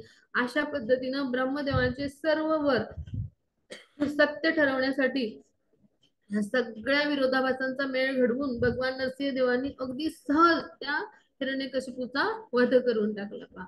मग आता भगवान नरसिंहदेवांचे मुख आणि आयाळ जे होते ते रक्तबिंदूच्या तुषारांनी असं सगळं लिप्त झालं होतं. इथे चित्रात पहा सगळ्यांनी त्यांच्या अंगावरती सगळे तुषार. आणि त्यानंतर भगवान नरसिंहदेव जे होते तर ते जिभेने आपले मुख चाटत होते आणि हिरण्यकशिपूच्या आतड्यांची माळ करून आपल्या गळ्यात त्यांनी त्याची कंठी धारण केली. ते चित्रात पहा, आतड्यांची माळ करून त्यांनी गळ्यात घातली. आणि त्या माळेमुळे ते अधिकच म्हणजे कसं एक प्रकारे त्यांचं सौंदर्य खुलून दिसत होतं आणि हत्तीचं वध करून आलेल्या सिंहाप्रमाणे ते दिसत होते. म्हणजे त्यांचं इतकं मुख लाल भडक आणि सुंदर दिसत होतं. म्हणजे ज्या नखांनी हिरण्यकशिपूचं उदर फाडलं, आतडी बाहेर काढली आणि ती आतडी आहे ती माळ म्हणजे त्याची आतड्यांची माळ कंठी अशी म्हणून त्यांनी परिधान केली होती पहा. म्हणजे अशा पद्धतीचं भगवान यांचं ते सौंदर्य होतं. आता पुढे जाऊ आपण. हा त्याची पुढच्या स्लाइड वर जाऊ. हरे कृष्ण. हा, मग आता काय केलं, अनेक अनेक हात असलेल्या म्हणजे भगवान नरसिंह आणि मग हिरण्यकशिपूचं हृदय फाडून बाहेर काढलं. नंतर त्याला मांडीवरून खाली ढकलून दिलं आणि मग नंतर त्यांनी काय केलं, तर हिरण्यकशिपूच्या सैन्याकडे वळले. आता ते तिथे सगळे लक्षावधी सैनिक म्हणजे हिरण्यकशिपूचे ते सगळे निष्ठावान अनुयायी होते. त्यांच्या हातातली शस्त्र उगारली त्यांनी आणि युद्ध करायला सुरुवात केली. म्हटल्यावर भगवंतांनी त्यांची अशी युद्ध केलं आणि केवळ नखाग्रांचा उपयोग, नखाचे अग्र फक्त त्यांचा उपयोग करून सगळ्या सैनिकांचा त्यांनी विनाश करून टाकला. म्हणजे पहा भगवान यांची जी शक्ती आहे, त्याचं सामर्थ्य किती पहा, नखांच्या अग्रांनी केवळ त्यांनी सैनिकांचा विनाश करून टाकला. मग आता नरसिंह भगवान यांच्या मस्तकावरच्या केसामुळं काय झालं, केसांच्या जी कंपन होती त्यामुळे आकाशातले मेघ सुद्धा सगळीकडे विखुरले होते पहा, इतकं कंपन होतं भगवान यांच्या मस्तकातल्या केसांचं.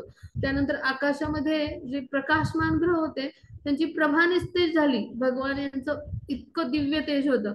आणि त्यांचा श्वासोच्छ्वास जो होता तो इतका तीव्र होता की त्यामुळं सागरांच्या लाटा किती मोठ्या असतात पहा, त्यांचे आवाज किती मोठे असतात, तर सागर सुद्धा शुद्ध झाले. म्हणजे अशी गर्जना होती की जगभरातले हत्ती भयभीत झाले. इतका उच्च स्वर आणि इतका उच्च आक्रोश त्यांच्या गर्जनेमध्ये होता. आणि अशा सागरातल्या गंभीर लाटा आणि असे म्हणजे चित्कार करणारे जे हत्ती असतात ते सुद्धा म्हणजे भयभीत झाले आणि उच्च स्वरात आक्रोश करायला लागले. असं ते रूप होतं भगवान नरसिंहदेव यांचं. भगवान नरसिंहदेवांच्या मस्तकावरील केसामुळे काय झालं, आकाशात जी विमानं होती बाह्य अवकाशात म्हणजे जे देवदेवता पाहत होते ती उच्च ग्रहावर फेकली गेली. आणि त्यांच्या चरण कमलांचा जो भार होता त्यामुळे पृथ्वीचं काय झालं, म्हणजे त्यांचं वजन इतकं आहे भगवान यांचं की पृथ्वी जी आहे ती आपल्या स्थानापासून ढळायला लागली. म्हणजे पृथ्वीवरचे जे पर्वत होते ते त्यांच्या असह्य वेगामुळे उन्मळून पडायला लागले. तीव्र तेजामुळे आकाश आणि सगळ्या देशा म्हणजे सगळ्या दिशा ज्या आहेत वेगवेगळ्या तिथला प्रकाश आहे तो नष्ट झाला. म्हणजे पहा, प्राचीन काळी सुद्धा आकाशामध्ये विमानांचा विहार असायचा. म्हणजे पहा ह्या श्लोकाच्या माध्यमातून आपल्याला समजेल. म्हणजे श्रीमद भागवतम 5,000 वर्षापूर्वी सांगितलं गेलं आणि तेव्हा किती अतिप्रगत संस्कृती होती त्याचं वर्णन आपल्याला समजतं. त्या काळी उच्चतर ग्रहावर तसंच निम्न स्तर ग्रहावर जायला सुद्धा विमानं अस्तित्वात होती. म्हणजे आताचे शास्त्रज्ञ स्वतःला फार ऍडव्हान्स्ड म्हणतात म्हणजे ते मूर्खच म्हणायला पाहिजे. ओके, 5,000 वर्षापूर्वीची आपली ही संस्कृती आहे. आता ते म्हणतात की 3,000 वर्षापूर्वी अशी कुठलीही संस्कृती नव्हती आणि आम्हीच हे शोध लावले. तर ह्या मताचं खंडन आपण या श्लोकाच्या माध्यमातून करू शकतो पहा. असा श्लोक दिलाय भागवतामध्ये 7.8.33 मध्ये की हे जे सगळी विमानं होती ती दूरच्या ग्रहलोकावरती फेकली गेली. म्हणजे ही वैदिक संस्कृती आहे, लक्षावधी वर्षापासून उपस्थित आहे आणि विश्वाच्या निर्मिती काळापासून उपस्थित आहे. आणि अशा पद्धतीचं म्हणजे सामर्थ्य जे होतं ते भगवान यांच्यामध्ये होतं.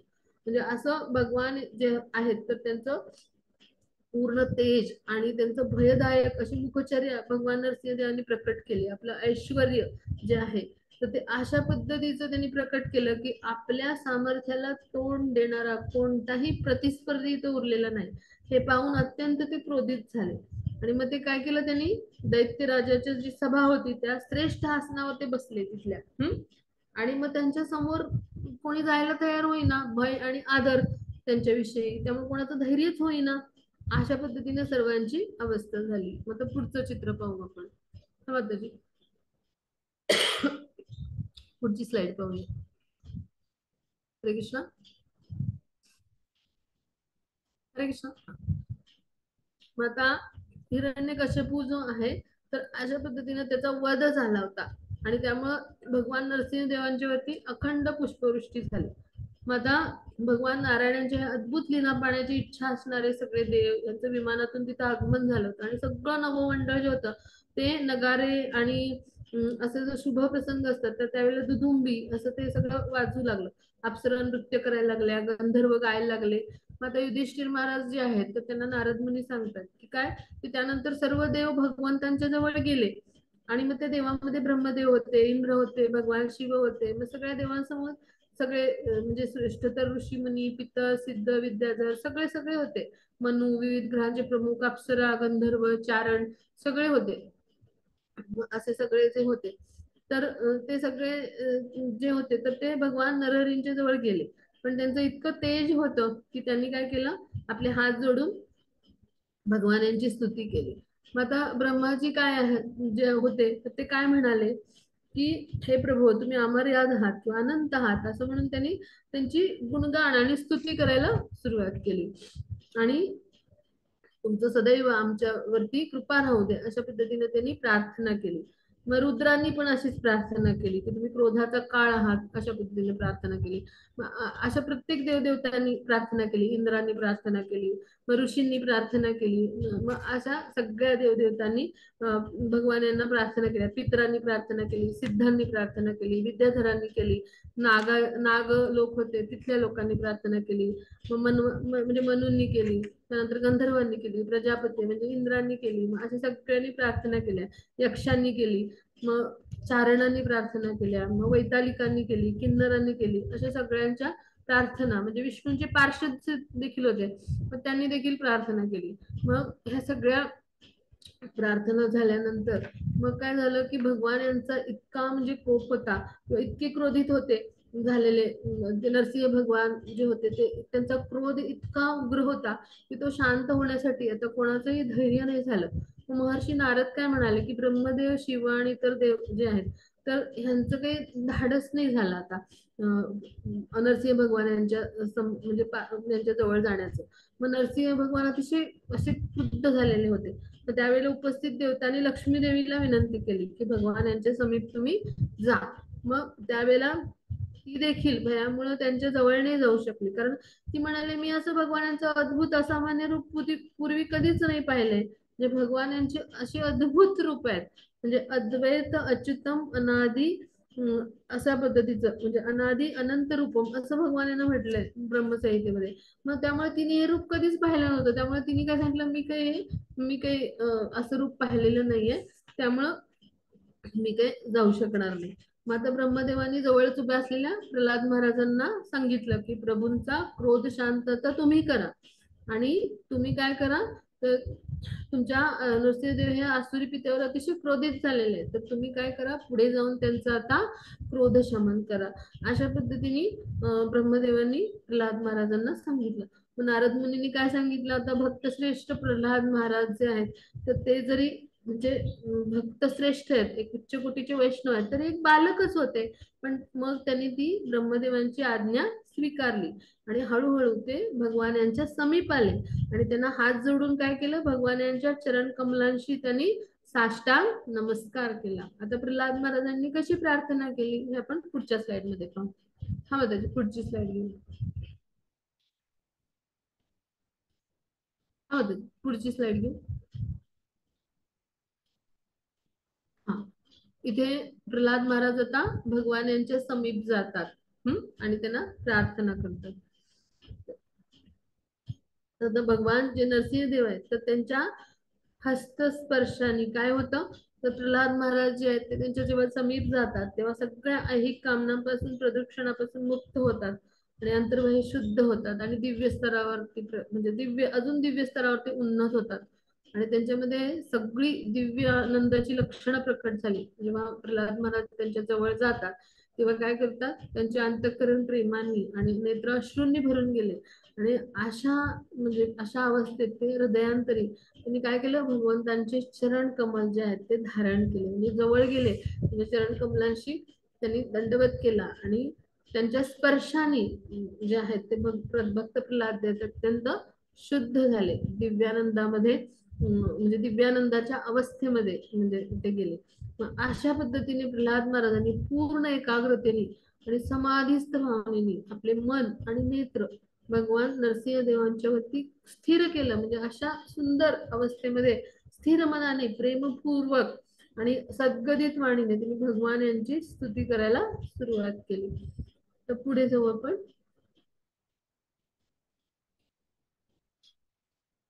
हा त्याची पुढची स्लाइड घेऊ.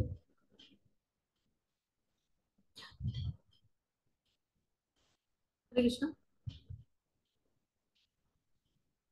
हा इथे प्रल्हाद महाराजांना त्यांनी जवळ घेतलंय तेव्हा मी आता जे वर्णन केलं अशा पद्धतीने त्यांची अवस्था झाली, नेत्र अश्रूंनी भरून गेले आणि भगवत चरण जे आहेत ते त्यांचे म्हणजे त्यांनी धारण का केले तर अशी सगळी दिव्यानंदाची लक्षणं त्यांच्यामध्ये प्रकट झाली. मग अशा स्थिर अवस्थेमध्ये भगवान म्हणजे यांचे आशीर्वाद प्राप्त करून मग प्रल्हाद जे आहेत तर त्यांनी स्तुतीला प्रारंभ केला. आता पुढे जाऊ आपण. हा त्याची पुढची स्लाइड बघू. आता प्रल्हाद महाराज प्रार्थना करतात. तर ही प्रार्थना खूप सुंदर आहे. तर ही जी प्रार्थना आहे तर प्रल्हाद महाराज जी करतात तर ती प्रल्हाद स्तुती म्हणून ओळखली जाते. तर हे जे श्लोक आहेत प्रल्हाद स्तुतीचे, तर या श्लोकामधून प्रल्हाद महाराज काय व्यक्त करतात की म्हणजे तुमच्यासारखे म्हणजे जे असे तुमच्या माझ्यासारखे म्हणजे असे जे सगळे भक्त आहेत तर त्यांच्यासाठी प्रल्हाद महाराजांचे जे प्रार्थना आहेत ते खूप सुंदर आहेत. तर त्याचा एक गोषवारा मी सांगेन की कुठल्याही कुळात आपण जन्मलेला असतो म्हणजे भगवंतांची स्तुती करून त्यांना संतुष्ट मी कसं बरं करू शकेन. मी तर उग्र असुर कुळात जन्माला आलोय. मग ब्रह्मादिक देव श्रेष्ठ महर्षी हे सत्वगुणामध्ये असून सुद्धा ते भगवान यांची म्हणजे स्तुती करून त्यांना संतुष्ट करू नाही शकले. तर माझ्यासारख्यांनी काय बरं स्तुती करावी. मी तर गुणवत्ताहीन आणि अपात्रच आहे. आणि मग प्रल्हाद महाराज काय म्हणतात, एखाद्या मनुष्याला धनवान उच्च कुळात जन्मलेला असेल, सौंदर्य तपस्या विद्या इंद्रिय सामर्थ्य असं असेल किंवा बुद्धी असेल त्याच्याकडे शारीरिक सामर्थ्य, तर सगळ्याचं त्याला काय असतं तर म्हणजे तो सगळ्या गुणांनी संपन्न असतो. आणि ह्या गुणांद्वारेच म्हणजे तो भगवान यांना संतुष्ट नाही करू शकत म्हणजे त्याचा गर्व असतो. पण ह्या सगळ्या गुणांचा उपयोग भगवान यांना संतुष्ट करण्यासाठी नाही होणार. तर भक्तिमय सेवेनेच कुणी संतुष्ट करू शकतो भगवानांना. जसं गजेंद्रांनी केलं भगवंतांची सेवा करून म्हणजे भक्त्या माम अभिजानाती भगवंतांना भक्तिमय सेवेनेच जाणता येईल. अशा पद्धतीने प्रल्हाद महाराजांनी खूप सुंदर स्तुती केली. म्हणजे भगवान जे आहेत तर त्यांना केवळ आणि केवळ भक्तिमय प्रेममय सेवेनेच जाणता येईल अशा पद्धतीने त्यांनी उद्गार काढले. मग प्रल्हाद महाराजांनी म्हणजे सदैव भगवान यांचे भक्त कसे भाग्यशाली असतात त्याची विविध वर्णन केली. म्हणजे दिव्य स्तरावर स्थित असलेले भगवान आहेत आणि ब्रह्मदेवांपासून सगळे आपण त्यांचे प्रामाणिक सेवक आहेत. मग तुम्ही कधीही प्रकट न केलेलं भीषण रूप स्वतःच्या आनंदासाठी तुम्ही लीला म्हणून केलं आणि विश्वाच्या अखंड प्रगतीसाठी कल्याणासाठीच तुम्ही आहात हे जाणलं. म्हणजे प्रल्हाद महाराजांनी हे भीषण रूप पाहिलं पण ते घाबरले नाहीत. त्यांनी स्वतःच्या आनंदासाठी तुम्ही या लीला केल्यात हे सगळं मान्य केलं. आणि मग भगवान नरसिंहदेवांचं जे रूप आहे खरं तर अभक्तांसाठी भयदायक होतं पण प्रल्हाद महाराजांसाठी हे भीषण रूप मुळीच त्रासदायक नव्हतं. सिंहाचं सगळ्यांना भय वाटतं, सिंहाच्या छाव्यांना नाही वाटत. मग तसं आहे म्हणजे भक्त जे असतात तर ते निर्भय असतात म्हणजे त्यांना भय नाही वाटत आपल्या भगवानांच्या विविध रूपांचं. तर त्यांना त्या लीला पाहायला आवडतात. मग भगवानांची तीक्ष्ण नख किंवा शत्रूचा विनाश करणारी गर्जना बिलकुल त्यांना भय नाही वाटलं. उलट भगवान यांची लीला पाहताना म्हणजे त्यांना आनंद झाला. म्हणजे भक्त काय करत असतो भगवान यांच्या वेगवेगळ्या लीला पाहण्यात त्यांचे गुणगान पूजा करण्यातच आनंद घेत असतो. मग त्यांचं ते रूप आल्हाददायी असो नाहीतर भीषण असो. मग अशा पद्धतीने प्रल्हाद महाराजांनी त्यांची स्तुती केली. आता पुढे जाऊ आपण. हा बघा पुढच्या चित्रावर जाऊ.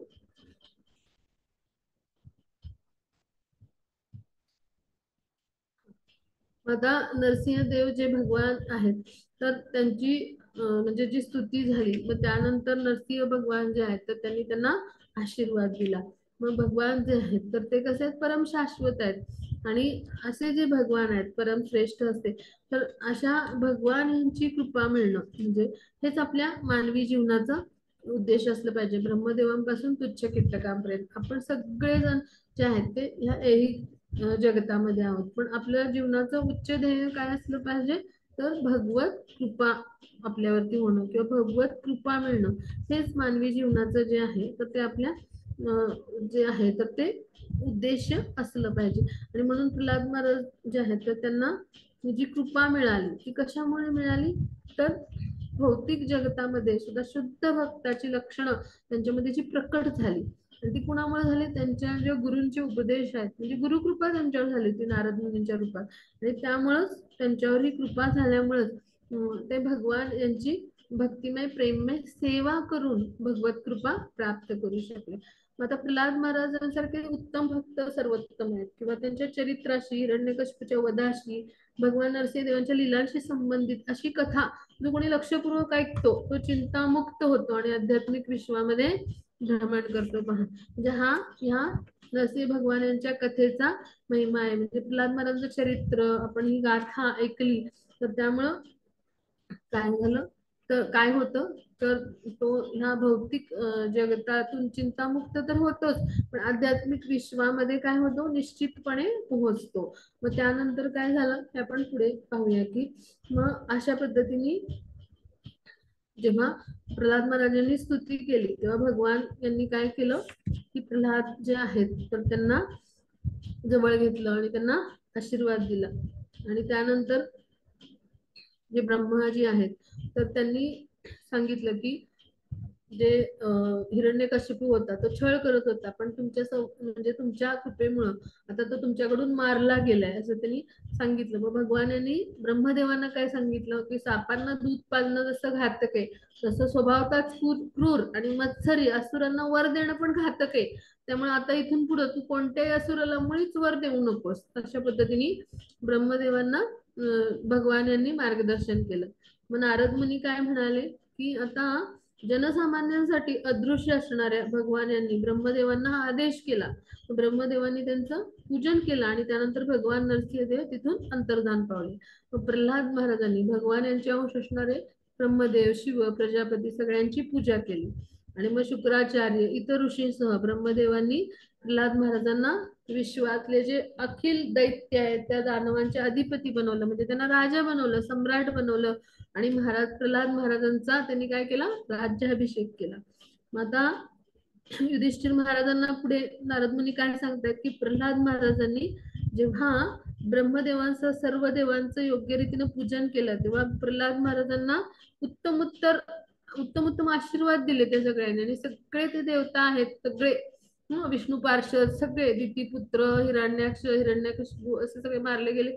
सगळे म्हणजे हे सगळे जे आहेत म्हणजे पूर्वजन्मीचे जे सगळे, म्हणजे असा आपण विचार करतो म्हणजे तर, पण ऍक्च्युली भगवान जे आहेत तर हे सगळ्यांच्या हृदयांतरी निवास करणारे म्हणजे श्रीहरी आहेत. तर हे आपले शत्रू आहेत असाच हे विचार करत होते. मग आता हे सगळे जे आहेत म्हणजे विष्णू पार्षद असलेले जे होते, तर हे सगळे सगळे म्हणजे तर ह्या सगळ्यांना म्हणजे म्हणजे सगळ्यांना ब्राह्मणांच्या शापामुळे म्हणजे ते पार्षद होते किंवा कुंभकर्ण, दशानन, रावण म्हणून जन्मले. पण श्रीरामचंद्रांनी सुद्धा त्यांना असामान्य सामर्थ्याने त्यांचा वध केला. म्हणजे ही सगळी उदाहरणं आपण अभ्यासतो आहोत. पण ह्या सगळ्यावर सुद्धा एक भगवंतांची ती कृपाच होती. म्हणजे भगवान यांच्या लीलेमध्ये सहभागी होणं आणि भगवान यांच्या हातून मृत्यू येणं ही सुद्धा भगवान यांची एक प्रकारची लीलाच होती. म्हणजे हा भाग आपण इथं समजून घेऊया. मग आता ह्या सगळ्याचं सार काय आहे, तर शुद्ध भक्तिमय सेवेद्वारे भगवान यांचं आपण जेव्हा चिंतन करतो तेव्हा भगवान यांचं सारखं आपल्याला शरीर किंवा भगवान यांचे म्हणजे भगवान यांच्या म्हणजे सारुप्य म्हणजे अशा पद्धतीनं भगवान यांच्या समान असं रूप असलेलं सारुप्य मुक्ती असं म्हणतात, की जी शिशुपाल, दंतवक्त्र या सगळ्यांना मिळाली. म्हणजे त्यांनी श्रीकृष्णांशी शत्रुत्व केलं पण त्यांना सारुप्य मुक्ती मिळाली. तर अशी देखील मुक्ती मिळू शकते. आणि म्हणून भगवान श्रीकृष्णाविषयीच्या या कथेमधलं म्हणजे विभिन्न अवतारांचं विस्तारित रूपांचं जे वर्णन आहे, तर त्यामध्ये ह्या सगळ्या असुरांचं पण वर्णन आहे. पण ते या लीलेचा भाग बनले भगवान यांच्या आणि म्हणून त्यांना मुक्ती मिळाली. म्हणजे काय, की भगवत चरणी त्यांची सेवा झाली. तर प्रल्हाद महाराज असे उत्तम भक्त आहेत आणि सर्वोत्तम भक्त आहेत. आणि म्हणून जो कोणी प्रल्हाद महाराजांच्या चरित्राशी, हिरण्यकशिपूच्या वधाशी आणि भगवान नरसिंहदेवांच्या लीलाशी संबंधित अशी ही कथा ऐकतो, अगदी लक्षपूर्वक ऐकतो, तो चिंतामुक्त होतो आणि आध्यात्मिक विश्वामध्ये निश्चितपणे पोचतो. ही खात्री देतात पहा इथे. जो मनुष्य भगवान श्री विष्णूंच्या परमश्रेष्ठ सामर्थ्याविषयी ही कथा ऐकतो, इतरांना ऐकवतो, तो निश्चितपणे भवबंधनातून मुक्त होतो. म्हणजे काय, की ही फलश्रुती आहे आणि ही फलश्रुती नारद मुनी जे आहेत तर ते युधिष्ठिर महाराजांना सांगतायत पहा. म्हणजे पांडव हे देखील भाग्यशाली होते आणि तसेच आपण ऐकणारे श्रोता देखील भाग्यशाली आहोत, की ही जी फलश्रुती आहे तर ती काय आहे, की अशी जी कोणी कथा ऐकतो तर तो नक्कीच भवबंधनातून मुक्त होतो. इथे आपली कथा आहे ही संपते. आपण थांबूया. आपण रेकॉर्डिंग स्टॉप करू.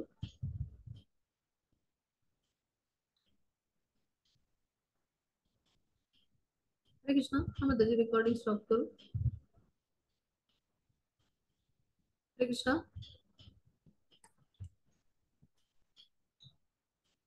हा. हा, त्याची रेकॉर्डिंग स्टॉप करूया. हा पुढचा भाग मी सांगितलाय. हरे कृष्ण.